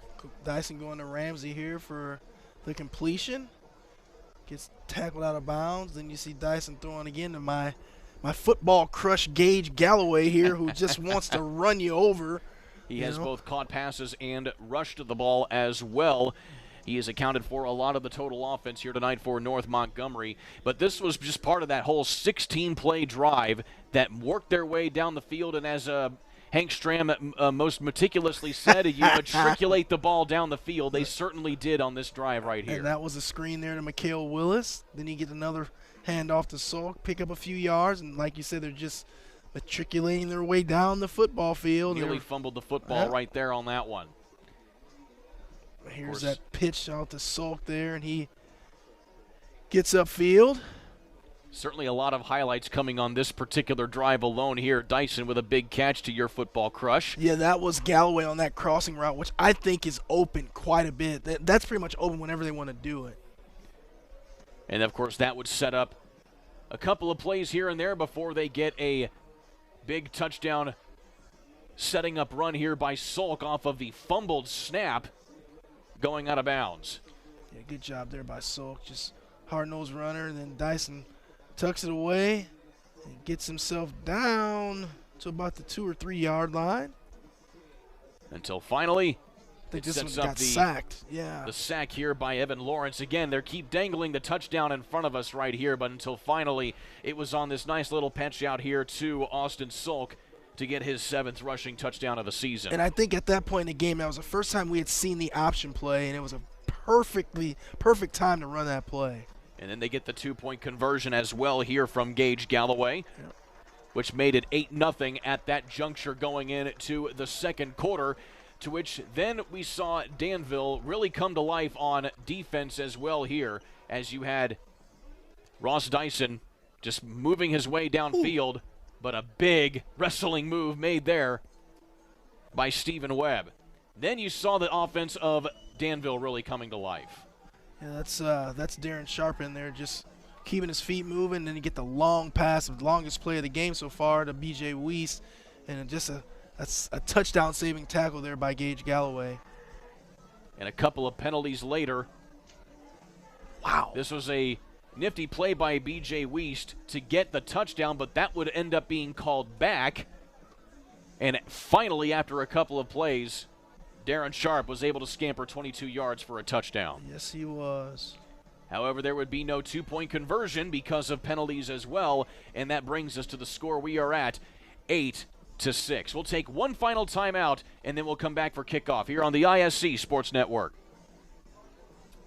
The ISC Sports Network is your home for sports content across the Hoosier State.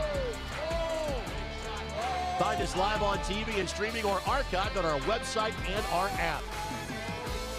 The ISC is your one-stop shop for the content you want to see, including high school sports, college sports, and other great events throughout the year.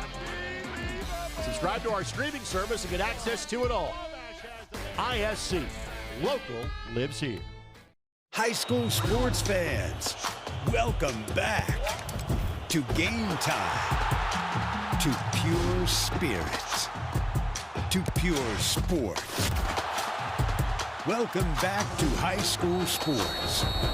Fans, I'm IHSAA Commissioner Paul Knighty, and I just want to say, welcome back. This is Game Time. This is Indiana high school sports. This is your IHSAA. Have you heard? Titmont and Wintec have joined forces to build a stunningly fast fiber optic internet service with no data caps and the best customer service from a company you know and trust. Sign up today and follow our progress at join.wintec.com. Wintec, powered by Titmont, is building the future in Linden and New Richmond. We offer 3 easy and affordable packages with superior reliability, customer service, and unlimited usage. Order service today and get free installation at join.wintec.com. Getting set for third quarter action here in Danville, here on the ISC Sports Network. Chris Walker, Kurt Darling here with you. Chris, what are you looking for here in the second half for both of these squads? Well, I mean, it's pretty similar for both teams. I think you got to find a way to play a clean half of football, right? We haven't had a ton of penalties, but the penalties that have been made have been costly. So if you can cut that out, you're going to give yourself a better chance to win this football game. 30 penalty yards here for Danville in this one, 20 yards of penalties for North Montgomery. But again, a lot of those penalties coming in very costly situations, especially for Danville here in this one. Danville had lost the toss. They started with the football in the beginning of the game, so North Montgomery going to get the ball to start this second half here. And needless to say, if North Montgomery can put together a drive like we saw at the beginning of quarter number 1, Danville might be in trouble. That is exactly what they need. They need to come out and really impose their will, run the ball down the field with Salk and Dyson, get themselves in the end zone. So here we go with 2 more quarters of action here in the regular season. It is week 9 of high school football here throughout the state of Indiana. The final night of regular season action before we start tournament play next week. And it should be a fun-filled 2 quarters of action left to go here in this Sagamore Conference matchup here in Central Hendricks County. We're underway here to start the second half. And an end-over-end boot going to be taken here by Gage Galloway, and he gets that back to the 30-yard line before he's immediately corralled by the gunning staff of the special teams unit here for the Warriors. All right. I'm anxious to see this opening drive here by the Chargers. Ross Dyson with 49 yards through the air in that first quarter. coupled with a team effort of 97 yards on the ground for the Chargers as well. The bulk of that by Austin Sulk, again looking for that 1,000 career rushing yard mark here for the season. He was 146 yards away coming into the night in that regard. He's also a junior, so he has one more season as well to add on to his total. So here's Dyson in the gun.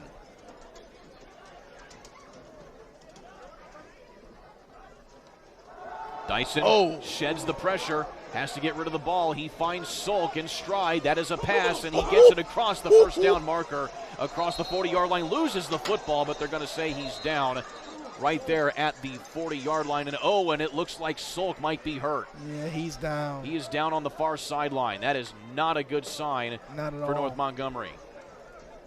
Not at all. 12-yard pitch and catch right there for the first down. My goodness, B.J. Weiss was on the wrong side of that collision. And so the runner was down, Sulk was down, so it's not a fumble.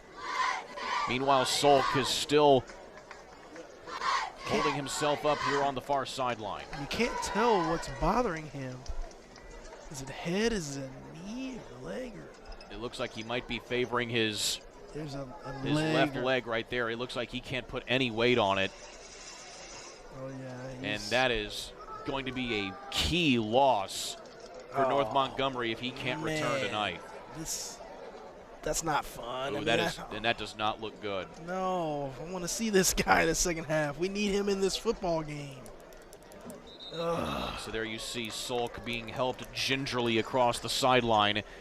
And so this certainly changes a few things here for North Montgomery, as you will see Gage Galloway now slot into that tailback spot, which we saw him do a few times, and we'll see Lucas Leidy now check in at that wide receiver spot to fill in for Galloway. Well, Galloway, like I said, is an extremely hard runner, so they won't miss too much with him back there. So based off what we saw right there, Chris, we can only assume that Sulk might likely be done for the night, as Galloway gets corralled right at the line of scrimmage, no gain. Yeah, hopefully it's just kind of something that's bothering him now. He can shake it off a little bit and get himself back out there in the action. Again, Austin Sulk, a three-sport athlete as well, along with Ross Dyson, playing football, basketball, and baseball. And a key contributor on both sides of the football as well. In fact, he has a career pick six that he had while he was a freshman against Crawfordsville. So here's Dyson. Looks over the left side, has his man. That's going to be Drew Norman. And a nice pitch and catch for a first down. Nice job there by Drew Norman. Actually, they're going to be just shy of a first down. It'll be about 2 yards shy, gain of 8. That puts them back in a position where they can have the option to run or throw the ball, and I would expect by the trends that we've seen so far from North Montgomery, they will run this ball with either Dyson or Galloway here. Third down and a long 2. Dyson on the pitch, this time to Galloway. He has the first down along the far sideline, still has a lot more as he tight ropes along that far sideline. A nice gain of about 12 yards. Well, he only was tight roping because he had no interest in going out of bounds. So he was seeking contact and no one wanted to play with him there. Just keeps going, staying in bounds was he across the 35-yard line. Nice run there. I mean, that option play for them on those third down and shorts has been a really good play call. If you're head coach Josh Thompson, you certainly like being able to just slot Galloway right in there 100%. for the injured Sulk. 100%. On the keeper here is Dyson, and he rolls his way across the 30. Solid gain of 7 yards right there, and North Montgomery, despite the injury to Austin Sulk, still moving the ball quite nicely here. Good tackler by Stephen Webb, by the way. North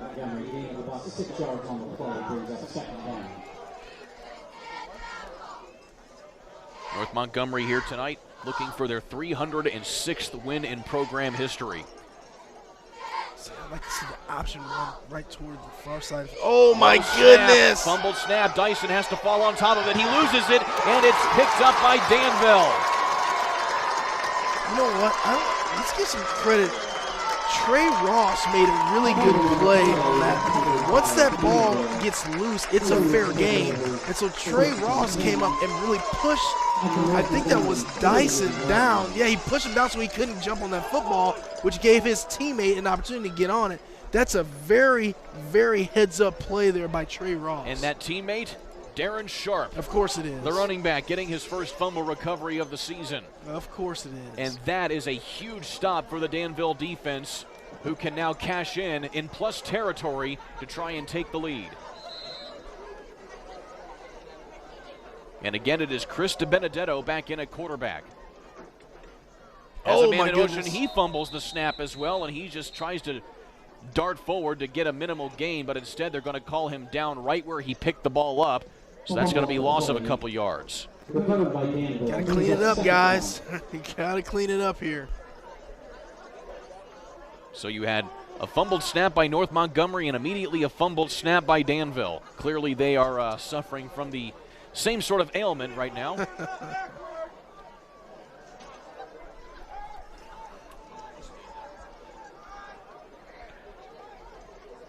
From under center again, here is Sharp. He gets back across midfield and powers forward for maybe a gain of 4.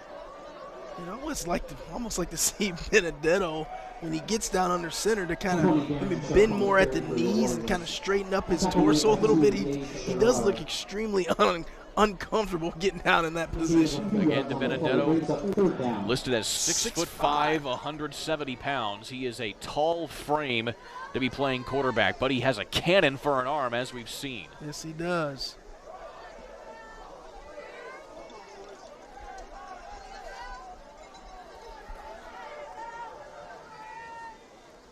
DiBenedetto back to pass again, but gets caught up in a collapsing pocket, and the sack going to go to Kelby Harwood.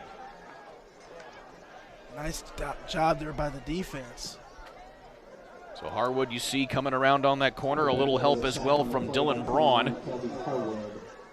I'll tell you what, we've been talking about the 6'5" stature of DiBenedetto, but I'll tell you what, number 49, Evan Lawrence, this is a tight end, defensive end, 6'7", 245. He's Lots not of small. size on this Danville squad. So the Warriors unable to cash in on the fumbled snap by North Montgomery, and they have to punt it away, and not a favorable punt either. They only get it down to about the 30-yard line.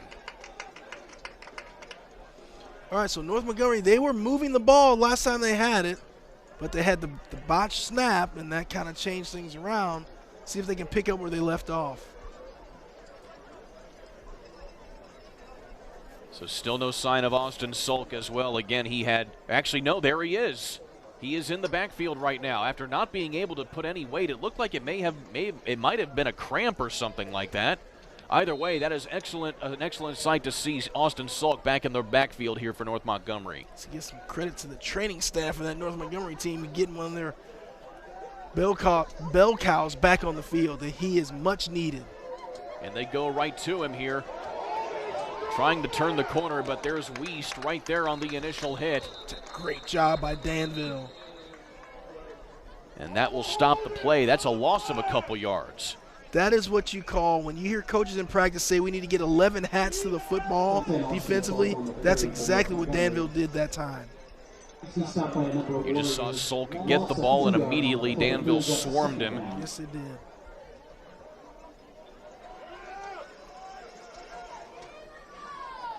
So 2nd down and 12 here for North Montgomery.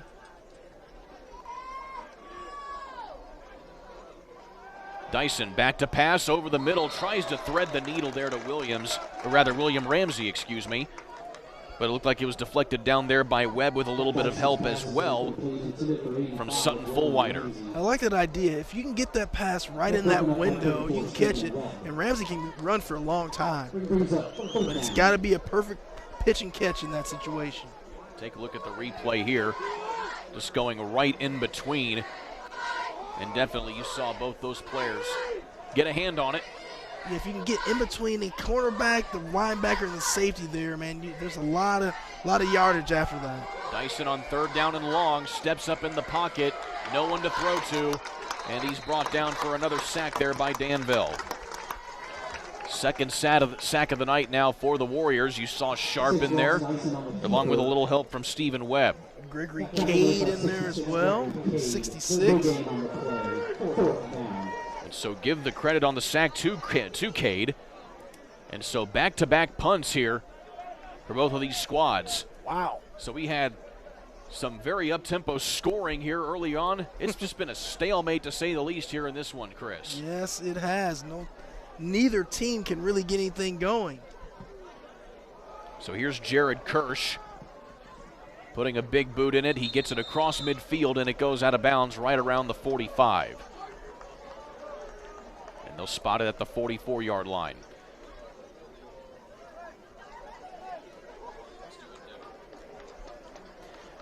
Tonight's broadcast brought to you by Endeavor Communications, who offer a variety of internet speeds that fit your family or business needs. Surf the internet faster than ever before with internet speeds up to a gig. Contact us today at weendeavor.com for more info.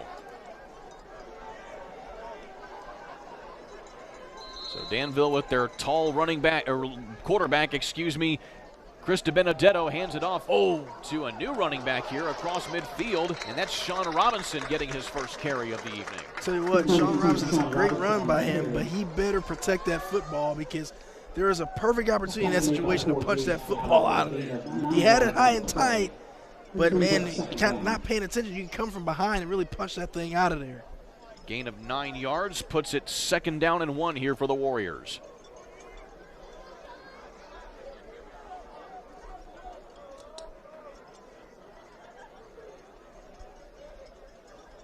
And the Warriors get the Chargers to jump. Danville has to find a way to get B.J. Weiss down the field again and throw him a ball down the field, because I like his ball skills, and I would take a chance. If I can get a matchup where I get him one-on-one with someone, to be honest, if I can even get him one-on-two with someone, I'm going to try to throw it to him. So the 5-yard offside penalty gives an automatic 1st down here to Danville.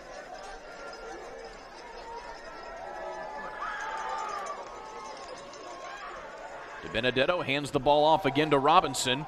He tries to spin through a tackle and falls forward, a gain of 2. And now they're saying that the ball came out and that the fumble was recovered by Hopkins, but the officials are saying that he was down. North Montgomery trying to make sure the officials give him the football. But still, again, Sean, or rather, Chris, as you mentioned, that looks like a fumble, but you mentioned how he needs to protect the ball. Yeah, you got to get that thing. I mean, because he's running through a lot of traffic, and the ball does seem kind of loose. You can't keep doing that. He does not appear to be down. He looked like he was on top of a defender, but no replay in high school football. We play on as they put Darren Sharp back into the ball game here. I wonder, was that because Darren Sharp needed a rest? Because he is doing a lot on both sides of the football. He definitely has had more than 15 carries tonight. As you have clock ticking down inside of 4 minutes here in what has been a very stale 3rd quarter, to say the least, as far as scoring is concerned. 3rd down and 9. Got to get the ball to B.J. Weiss some kind of way. DiBenedetto hands the ball off to Sharp again. Danville trying to pound the rock. Oh, we have a late flag. What is that? We'll check the flag here. It was only a gain of a couple yards there by Sharp. Oh my God, it looks like it's against North Montgomery, and it may be is it a face mask? It is indeed a face mask. That is a 15-yard penalty on North Montgomery, so that will give Danville a free 1st down. I think it happens at the end of the play here. You can see, yeah, there it is. Sharp's face mask, yeah. Slight little hand to the face mask right there by the tackling player. Looked like that may have been Noah Hopkins, the guilty party. Yeah, no real intent to do damage there. You just got his hands high and kind of scraped against the face mask. Hate to see that call, but you have to make that call. And so that keeps the drive alive here for Danville. They are now working inside the 35. But they went from a 3rd and 9 to a first down there. And now we have a whistle as they get the play set here. They have to move the chains because it was a first down. It was a 15-yard penalty. I hear some parents near the press box screaming at the refs out there, telling them to wake up. And now they want them to reset the clock as well. So the ball is sitting at the 32-yard line, and it'll be a first down. So now the officials got the chain gang all set. Clock reset to 3:35 as opposed to 3:15. So they put 20 seconds back on the clock. DiBenedetto with the quick spin and a handoff here to Sharp. No, it's a keeper. Fooled me and everybody. And DiBenedetto gets a first down and takes a hard hit out of bounds down at the 10. I tell you what, man, really nice play there. Great play fake there by DiBenedetto. But, man, he's got to learn how to fall a little bit better because he goes down hard, man. Jeez. He took a hard lift there from Gage Galloway. Yeah. And certainly kind of carried the momentum with him. But either way, a solid 20-yard gain and a first down here for Danville, who are threatening in the red zone now. And DiBenedetto follows the snap again, and it looks like North Montgomery fell on top of it. Yes, they do. There's no way Danville can have that football. And they did. Oh, my goodness. Oh, my goodness. Another costly turnover. Oh, no. A fumbled snap by North Montgomery, and now another one by Danville. Yeah, DiBenedetto just never really got control of that snap.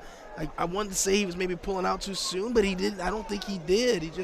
He just botched the snap, man. That is a tough break. But again, he's the backup quarterback. You know, how many snaps is he getting? I mean, how used to that action is he? So just a tough break right now. And so North Montgomery deep in their own territory, keeping Danville from getting the go-ahead score.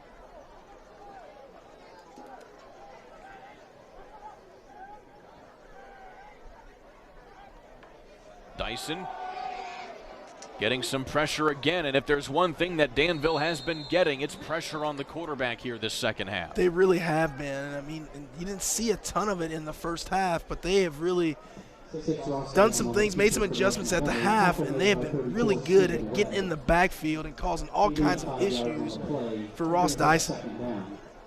There you see Stephen Webb getting the sack there on Dyson. That's now 3 sacks on the night here for Danville. Getting a lot of pressure on the quarterback.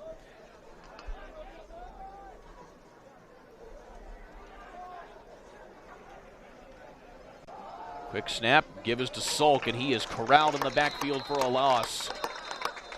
Give a tackle for loss there to Andrew Smith. Andrew Smith, his name has been called several times today. We got a flag on the play here late. Oh, please don't. Look, what's this going to be? Oh, wait a second. They're not going to call this against Andrew Smith at the end of the play, are they?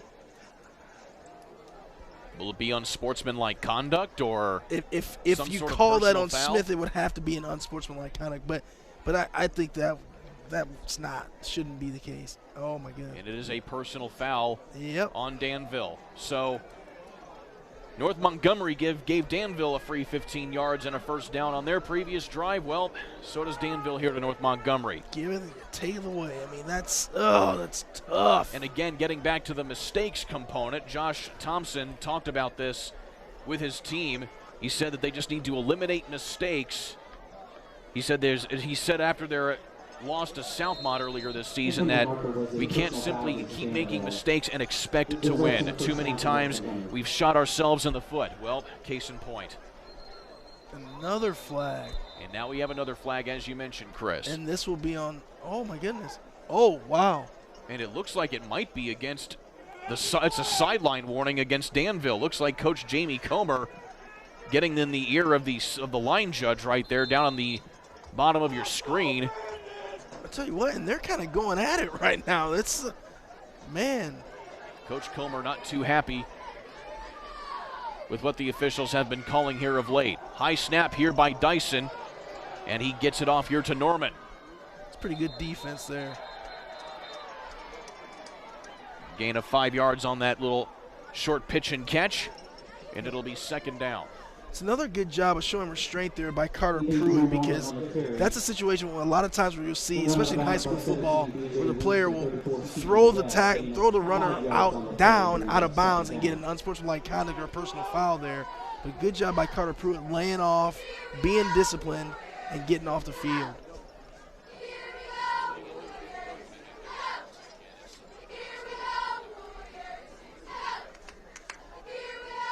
Dyson on the snap, and the quarterback keeper gets the first down and across midfield. Man, that was the option play again, but that time Dyson faked it and kept the ball, and he is just a bowling ball running down the field. That's a 14-yard carry there by Dyson. Watch this at the end. He just, oh my goodness. He just said, get off me to Ethan Wells. Oh, man. Ethan Wells was ready to tackle him. Dyson said, no thank you. Oh my goodness. And now an official timeout on the field here as we wait for a player to tie their shoe. Tonight's broadcast brought to you by WinTech, where we believe building relationships turns our passion for technology into solutions that help you reach your potential today, tomorrow, and in the future. To see our residential service and business solutions, visit wintech.com.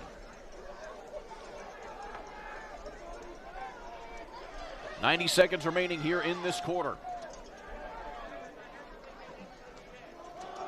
Oh, on the late option keeper by Dyson, delayed handoff, keeps it himself and barrels forward for a first down. Well, here's the thing. There's good and bad on this play. The great thing is Dyson rumbles down for a first down. But, man, his poor teammate, Austin Salk, just took a beating because he faked the handoff to him, and he just took a pounding for that for no reason. I guess that's the football version of what we call a bait and switch. Oh, man. Because Salk was clearly the bait there for Dyson. Oh, my goodness. That's being a good teammate. As we take inside of a minute.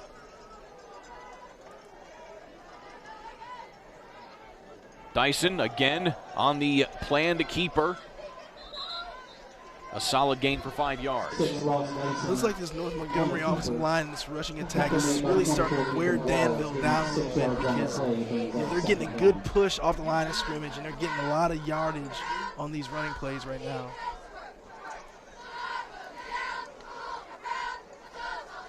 I wouldn't even rush to get a playoff right now. I'd take a break. If you're North Montgomery, you're ahead too. Yeah, going no to kidding. quarter number 4, why not? Absolutely.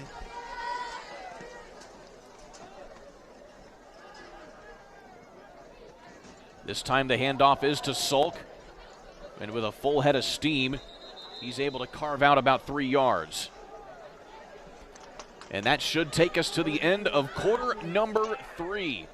One more quarter to go here in the regular season of IHSAA football action. Danville still trailing North Montgomery 8-6, going to the fourth and final quarter. Back in a minute here on the ISC Sports Network. Hi, I'm Query. And I'm Schultz. And, of course, we do the incredibly creatively and appropriately named Query and Schultz program every Monday on ISC Sports Network. Derek, it airs at what time? 7:30. Okay, every Monday at 7:30. We're now on season number 2, and if history tells us anything, catch us now, because you never know when they pull the plug on it. Why would you say that?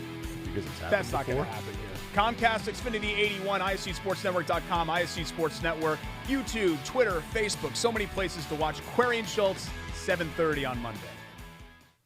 Irritated by your internet provider? Have no fear. Endeavor is here with eForce high-speed internet. Download speed? No problem. Download an HD movie in seconds with our remarkable gigabit speed. Endeavor not only provides the latest fiber optic technology, we're also here to help you use it. We also provide television, wireless, security, and telephone services with outstanding local support. Give us a call or visit weendeavor.com to see if you're in our service area. Endeavor Communications. Technology for real people. Power. We all want it. We all need it. It not only lights our homes, but it drives our businesses. It strengthens our communities. It empowers us to make our own decisions. Today, we're giving power to more than 22,000 members. We're a homegrown, locally based cooperative that does something the big electric companies won't: give safe, affordable, and reliable power to rural communities. We're Tipmont REMC, and our members have the power. Be sure to subscribe to ISC Sports Network for the best in semi-pro, college, and high school sports in Indiana and beyond. We are your home for the best live high school football coverage in Central Indiana and have thousands of games in our archive from around the state. Subscribe today for just $4.99 per month at ISCSportsNetwork.com. Going to the fourth quarter here on the ISC Sports Network. Chris Walker, Kurt Darling here with you. And Chris, as we were going to the fourth quarter, the Chargers are once again without Austin Sulk, who had to be helped off the field, as you see right there. Again, just some foot issues for him. Yeah, it looks like there is something going on with his foot. You hate to see it because the kid's been so important in this game, and his team really needs him. So hopefully he can shake this off again and get back out to hopefully finish his game with his team. He was able to come back into the ball game after having to be helped off of the field earlier in the third quarter. So once again, it'll be Galloway in the backfield for North Montgomery. Blitz. Here it comes as you see a quick snap by Dyson. Oh, my goodness. And a late flag on the play. That's going to be some kind of unsportsmanlike the way that was thrown and how late it was. So it looks like we have a couple flags here, one on the far sideline and then one right there in the defensive backfield. We'll see what the officials decide to go with here, as once again, it's just been a clunky second half here. Penalties, mistakes, and just a lot of negative play here from both of these squads here down the stretch. Getting really sloppy. So the officials conferencing right about the 30-yard line.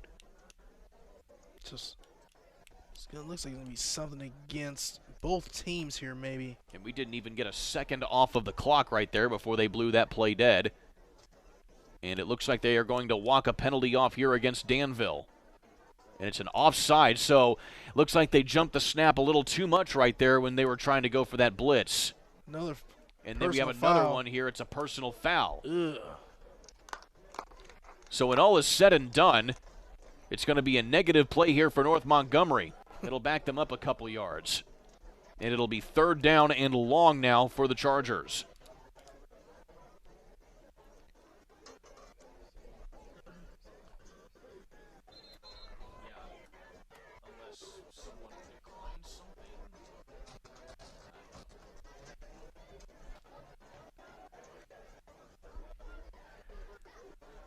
So it's showing first down on the field right now here.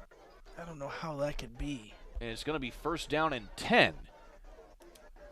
I'm not exactly sure what the judgment is here at the moment. They put the ball at the 38-yard line, and they're calling it first down and 10. That just doesn't seem right.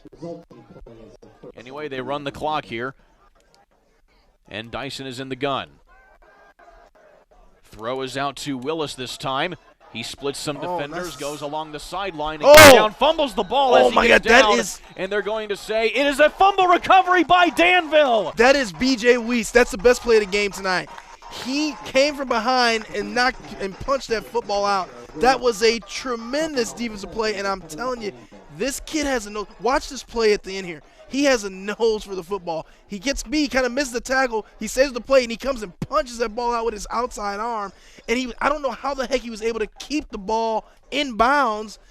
That is just an unbelievable football play there. Another turnover forced by Danville. And that is the first fumble of the season by Mikhail Willis. And as I talked about inopportune times earlier on in this broadcast here, Chris, that was an inopportune time to have a fumble if you're North Montgomery. It was, and I feel for Mikhail Willis, but I'm telling you right now, that is just a tremendous football play by B.J. Weiss. B.J. Weiss has been all over the place tonight, and now he is going places again here as he takes a hard hit to the side shoulder pad from Gage Galloway as he brings it out again across the 20-yard line. Galloway's a mean dude, man. Oh, gotta love it. Love the way he plays the game. Gain of about 4 yards on that end-around play there too, Wiest. Oh, now my we have goodness. another flag on the play on North Montgomery. I actually think that may be on Galloway there kind of talking on the sidelines, because after he made the hit on Wiest, he kind of got up and maybe taunted a little bit. But, man, you know what? To me, that's football. I mean, you got to talk a little trash. If you make a hit like that, you got to say something. So they're walking off another 15 yards here. And it's a first down for Danville. And believe it or not here, Chris, I think there have been more first downs gained off of penalties in this second half than there have been actual football play. You may be right, my friend. Meanwhile, DiBenedetto back under center. The quick handoff this time to Sharp, who is still looking for that breakout run as he goes across the 40-yard line. And another flag called, it appears, on North Montgomery. You saw Darren Sharp kind of tauntily clapping there after that flag was thrown. Oh, it's my another Lord. personal foul on North Montgomery. Things are just coming apart at the seams right now for North Montgomery. Completely unraveling, and I don't know what's going on. I mean, That's now 30 yards in penalty yardage that you have given to your opponent on the last 2 plays. And we're being told to look here at Noah Hopkins, number 44 here for North Montgomery. As you see the tackle there, and just maybe a late hit. Are they calling that a late hit on Noah Hopkins? Well, if so, that is weak in my opinion. I mean, that almost like he was trying to jump over the pile. I mean, he didn't even really make any contact. So a timeout taken here by North Montgomery. That's their first timeout here of this second half. Endeavor Communications offers a variety of internet speeds that fits your family or business needs. Surf the internet faster than ever before with internet speeds up to a gig. Contact us today at weendeavor.com for more information.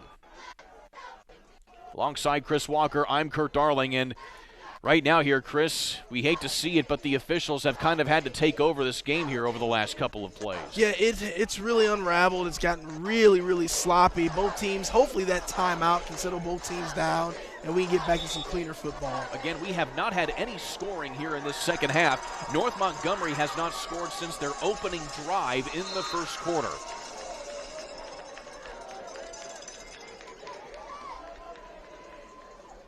DiBenedetto with the quick handoff again to Sharp, and he gets across the 40, a gain of 4. Tell you what, if they wanted to, they could have thrown another flag. That time they could have thrown a flag on 44. Actually, it looks like the ref told him to go out. I wonder if he got kicked out of the game here. Oh, I saw it. Oh, there's a little bit of extras right there. What's interesting, though, is watch the ref here. The ref tells him, pointing him off the field, but he didn't throw a flag. But you can't. You're not the coach. You can't tell him to get off the field. Well, either way, we're continuing play here. I don't see Noah Hopkins on the field right now. This has just been a very bizarrely officiated game here over the last couple of plays or so, as you see Sharp get back across the 35, another gain of 5. Yeah, I don't understand that one. I mean, it's okay. If you point him over on the sidelines, you got to throw him out, or you got to throw a flag, right? You can't tell. Now he's coming back on the so field. It looks like they may have told him to just get off the field for one play or something. Either way, Noah Hopkins his helmet is back didn't come on. off. I mean, what's going on out here, guys? The previous run by Sharp results in a first down. And another fumble snap. And this time DiBenedetto's able to fall on top of it. That seems to be an issue. And it seems to me here, Chris, that maybe Chris DiBenedetto's height might be a slight disadvantage because he's having to reach a far distance down to pick up that ball, and it might be hindering his ability to actually get the snap. Well, he obviously is very tall at 6'5", but it's the height's not the issue. It's the form. I don't think his posture, the way he's getting set up, is appropriate for what he's trying to do. He's got to bend his knees a little bit more and put his torso up more upright. That time he's able to get the handoff to Sharp to make up at least that lost yard on the fumbled snap and a few more.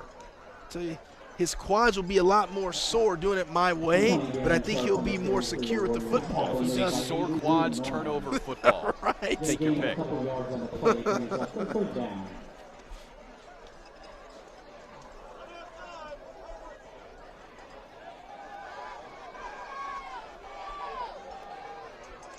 So DiBenedetto back under center again here. Ball just inside the 30.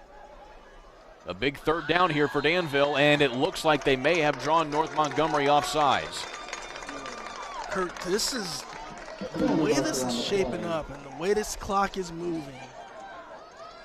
This, if Danville can score here, this could be a dagger. I mean, it truly could be a dagger. So, I mean, they got to make sure they stay as clean as possible to find a way to get this ball in the end zone. And it starts with Chris DiBenedetto securing the snap. So another free 5 yards. That's the 5th penalty in this second half here on North Montgomery. Handoff to Sharp. Has a little bit of a hole, led by B.J. Wiest, and it looks like that's enough for a first down. It's a good run there. Nice off-tackle run there by Sharp. Just kept moving, and he just kept moving the pile. And it was that penalty that set them up to be able to get that first down. Absolutely. We talked about trying to clean things up and play clean football, but it just hasn't happened. Danville desperate to try and get into the end zone here on this drive. Last time they were in this situation, they fumbled.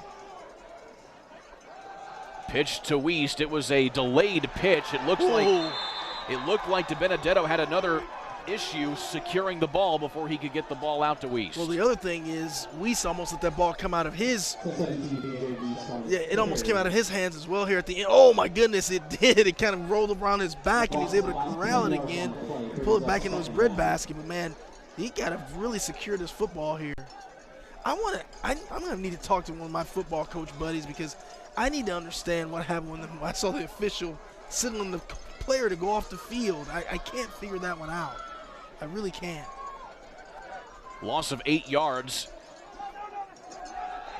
on the play there, and now we have a whistle before the play got off here. And I'll tell you what, man, I just saw number 11, Jaden Thompson, really getting in the face of number 44, Noah Hopkins, trying to tell him to settle down. Noah is on a mission right now. He's got to stay within himself to make sure he doesn't get himself into some trouble. Meanwhile, it's a false start on Danville, so that'll be 5 yards given back to North Montgomery here for the time being. And Danville is unfortunately going the wrong way. Again, they got into the red zone, and things just start unraveling. That's exactly what happened the previous time they got in this situation. So it's 2nd down and 24 yards. They have to get to the 9-yard line to get a first down. The ball sitting right now at the 32.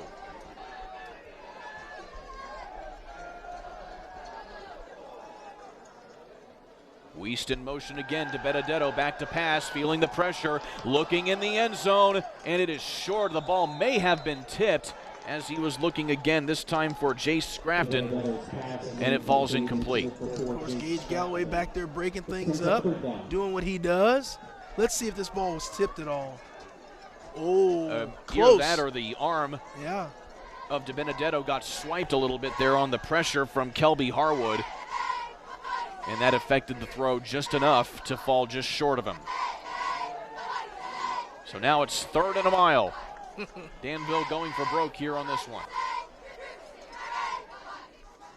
And they opt to just hand the ball off to Sharp. Spins and misses a couple tacklers to get back at least close to the 20-yard line. So now Danville has only attempted 1 field goal all season long, and they made it. It was 22 yards by Caleb Harvey. This would be a 32-yarder if they were able to try it, and they are not going to. So now if you're North Montgomery, you have to expect, you got to find where B.J. Wiest is, and you got to put 2 people on him. You better bracket coverage him some kind of way. 4th down and 13. DiBenedetto has some time. Pocket collapsing, looking in the end zone, and overthrows Wiest. Led him a little bit too long, and good coverage as well, as that will be another turnover on downs. I think that's just inexperience on the quarterback there. in that situation, Benedetto's got to understand, throw the ball, keep the ball in the end zone, give your player a chance to make a play.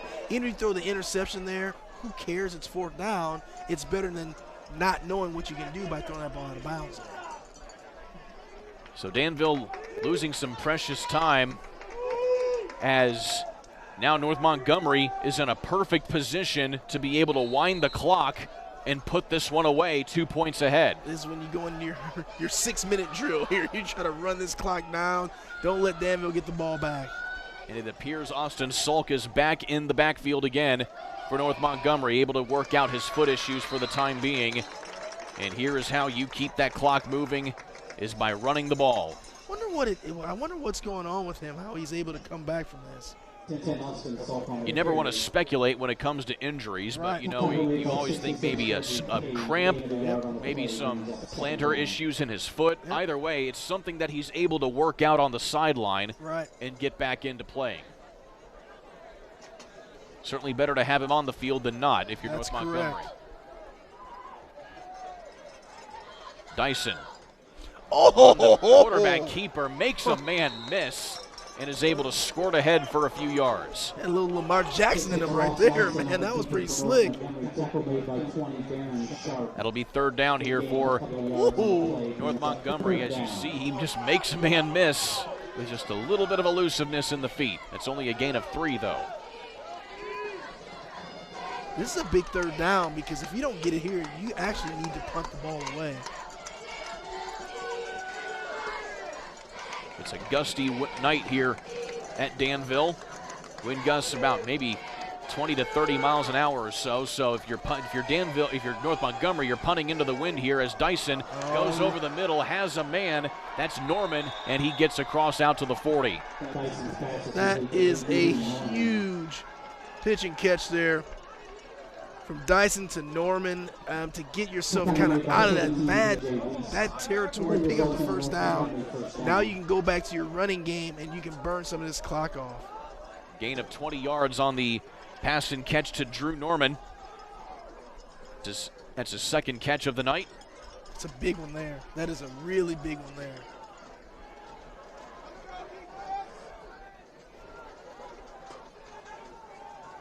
And clock continues to move. Dyson again on the keeper. Gets out to midfield.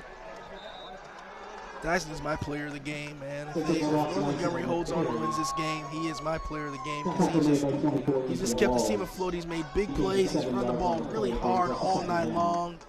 I mean, he's just battled. He has just battled all night. And Ross Dyson has eclipsed the 400-yard mark this season on the ground. He also has 2 touchdowns to his credit.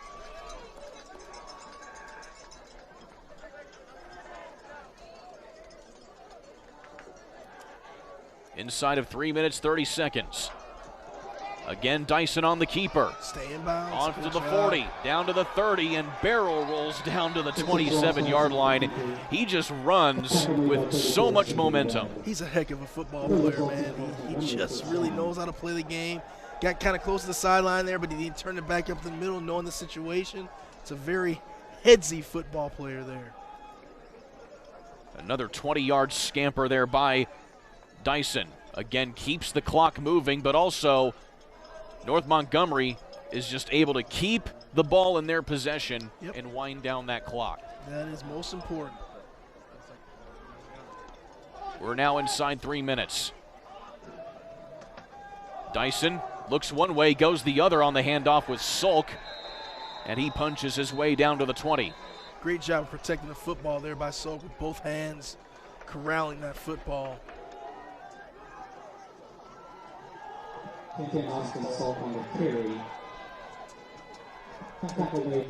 And a timeout taken by Danville.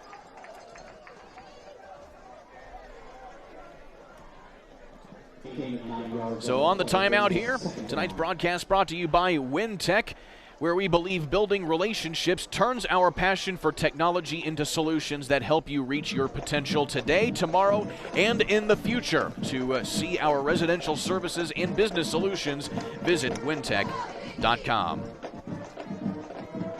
certainly better late than never here to have an efficient drive to close this game out here if you're North Montgomery. Yeah, there's been a lot of ugliness throughout this second half, but North Montgomery put it together at the right time. They are really pushing down towards their end zone. And like I said, more importantly, they are leading this clock, and it's going to make it really tough for Danville to go the distance to get back in this football game. Again, North Montgomery had 97 yards on the ground at halftime.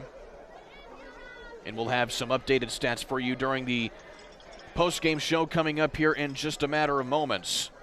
You know, if you're North Montgomery in this timeout, you got to be telling your players, mainly Ross Dyson and Austin Salk, hold on tightly to the football, because on the other sideline in the timeout, you're telling your Danville defenders to punch that thing out. So you cannot afford a costly turnover here if you're North Montgomery.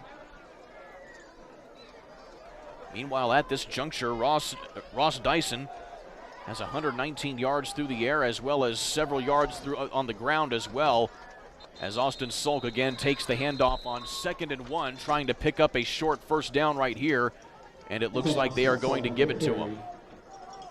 Or no, it's going to be short, but a timeout now called by Danville to stop the clock. Tackled by 20, Darren Sharp, and 24, Ethan Walls. No game on the play. So if you're Danville now, you are in crunch time to try and make something happen to force another turnover. Again, we have had several here in this second half, as you see the defensive coaching staff and Coach Comer as well trying to egg their Warriors on to try and get a stop here. You've got to find a way to get that ball out of there. You have to get the ball on the ground if you're Danville.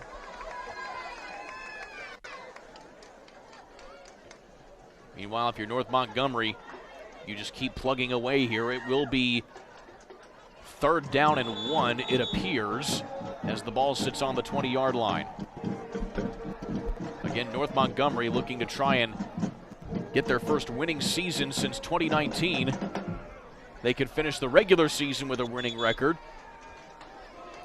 with a win here tonight. They're 4-4 on the year. So out of the timeout. 2 minutes and 42 seconds remaining in this contest. Dyson going to keep it again. And gets across the 20, another gainer. Doing a really, really good job of protecting the football right now.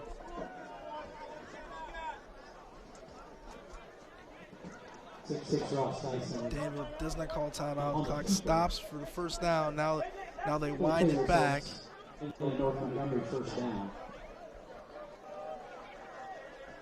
And of course, Ross Dyson, being the smart football player he is going to use as much of this play clock as possible. So here we go on first down again in the red zone for North Montgomery. They can certainly try and get a game-sealing touchdown here on this drive if they want. As Salk again adds a couple more yards to that one, down to the 15. Looks like Danville used their last timeout, so they're going to be done.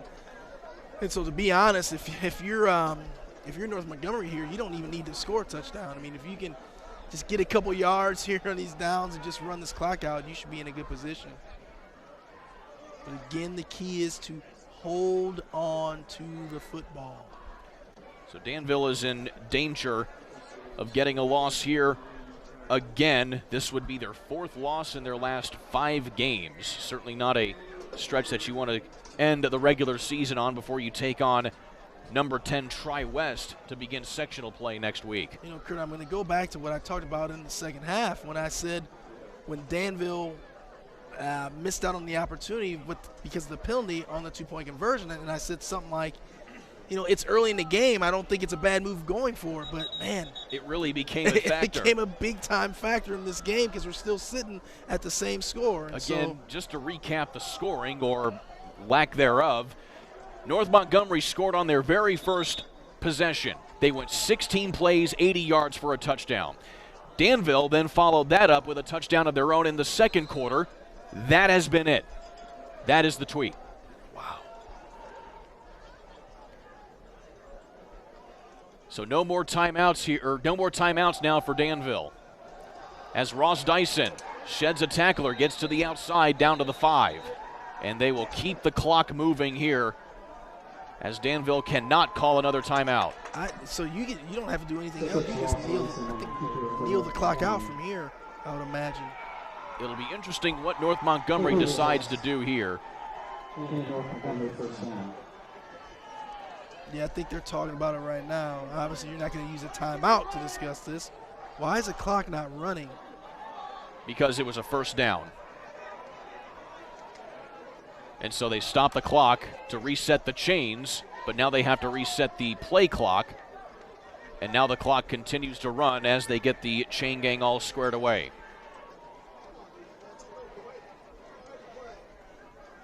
Yeah, you have 3 kneel downs here. This game's over. North Montgomery's got to get up to the line of scrimmage and get set, though. And indeed, they're going to go into the victory formation, and North Montgomery is going to be content to let the clock run out here. But wait, no, actually, before they got the snap off, they called a timeout because the play clock was running down. They wanted to avoid a delay of game penalty as they were going for a victory formation. Needless to say, Chris Walker, I always try to at least be a little, optimistic and uplifting towards, players and teams as well, especially in the high school ranks, but you can't put it any other way. This has been a sloppy second half of football. Yes, it has. But didn't expect it. I expected them to come out and clean things up and play a lot better, a lot cleaner second half, and they just haven't done it. And this, it's never been more exemplified than the play that just happened here when you're trying to go to victory formation. And you have to call a timeout so you don't get a delay of game. Needless to say, North Montgomery has survived this second half. That's right. To say the least. That's the best thing we can say about it. They survived. So again, just the scoring in the first half, and that is it. There have been more penalty yards than yards on the ground in this second half, to say the least. Of course, I'm only exaggerating. I don't know if that's an actual official stat, but just goes to show you that that's just how it seems that this second half has gone. So out of the timeout here, just to keep the clock moving, as North Montgomery just going to kneel this game out, and it will be their 5th win of the season to move them to 5-4 on the year to complete the regular season. It'll be their 306th win in program history. It'll also be Josh Thompson's 46th in his 9th year as the head coach of the Chargers, bringing his record to 46-47 in his time as the head coach of North Montgomery. Thompson has also been there at North Montgomery, though, for 23 years as a assistant coach or a head coach in ever some capacity. Meanwhile, Jamie Comer going to be collecting his 9th career loss as a head coach, bringing his record to 24-9 and bringing Danville's season record to a disappointing 3-6 on the year before they take on Tri-West in sectional play next week.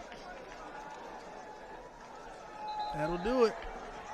And so that should allow the play clock to run out sufficiently. And that'll be it here. North Montgomery victorious here tonight in what has been basically a survival of the fittest, I guess, to say the least, in a game 8-6. The final score in this one, the 2-point conversion by North Montgomery that was scored by Gage Galloway, turns out to be the deciding factor as North Montgomery will finish the year 3-4 in conference play, as will the Danville Warriors. We'll go ahead and take a quick timeout. When we come back, we'll have your post-game show coming up next here on the ISC Sports Network. Fall means football, and on the ISC, we've got you covered all season long. Catch our broadcast live on television on MyNDTV 23 and Comcast 81, as well as streaming on ISCSportsNetwork.com. With a subscription to ISC for only $4.99 a month, you get access to our entire library, viewable anytime, anywhere, on our website or on the ISC app. Don't miss a single broadcast. ISC Sports Network. Football lives here. Want lightning-fast internet speeds? Choose Endeavor. Go from slow to whoa. From last to fast. And wait to great. Endeavor Communications is bringing the fastest internet speed in Indiana to your town, so you can download huge files in a flash, stream videos at blazing speeds, and game online faster than you thought possible. Think fast and contact Endeavor Communications today at join.weendeavor.com. We're back here in Danville for your postgame show here on the ISC Sports Network. The postgame show brought to you by Endeavor Communications. Get internet speeds up to a gig at weendeavor.com. Also by ISC Sports Network. Local lives here. Watch our game streams at iscsportsnetwork.com. And by Wintech. Fast, reliable internet service from a company you know and trust. Learn more at wintech.com. Chris Walker, Kurt Darling here with you. Chris, 8-6 your final score in this one, and like I said before the break, who'd have thought that the opening drive of North Montgomery would be the game-winning drive of this one? Yeah, I'm just really surprised at how this game kind of panned out over the course of the second half. I mean, I really thought you were going to see a lot more scoring than we did, but it got kind of messy and ugly at times. A lot of penalties, a lot of unforced errors, and but North Montgomery was able to hold on and do just enough to win the football game. North Montgomery able to outgain Danville tonight. 211 yards total on the ground, 97 through the air as well, and a good chunk of both of those yards were the credit of Ross Dyson. He's our player of the game here tonight. Yeah, I was really impressed with Ross Dyson. He moves really well, and he is an absolute bowling ball when he's running the football. So he made some very smart plays. He just kept his team together. His counterpart, Austin Salk, went out a couple times with an injury, but he was able to keep the ship moving, and he did a great job today. Great job, Austin. Great job, Ross. So off of the feet and the arm of Ross Dyson, North Montgomery able to gain some momentum as they'll be going on the road to Speedway next week to start sectional play in sectional 29. Both of these teams are in the same sectional, as Danville will be taking on Tri-West to begin sectional play here. You see Coach Comer giving a talking to the Warriors here tonight as they fall to 3-6 to close the regular season. Chris Walker, it's been a pleasure working with you tonight, my friend. Same here, sir. I enjoyed it. Indeed, and we'll be back with you next week for a full slate of sectional coverage here on the ISC Sports Network. Go to iscsportsnetwork.com to see where we will be. For all of us here at the ISC Sports Network, alongside Chris Walker, I'm Kurt Darling, saying so long till next time. North Montgomery knocks off Danville 8-6 here in this one. You've been watching Sagamore Conference football here on the ISC Sports Network.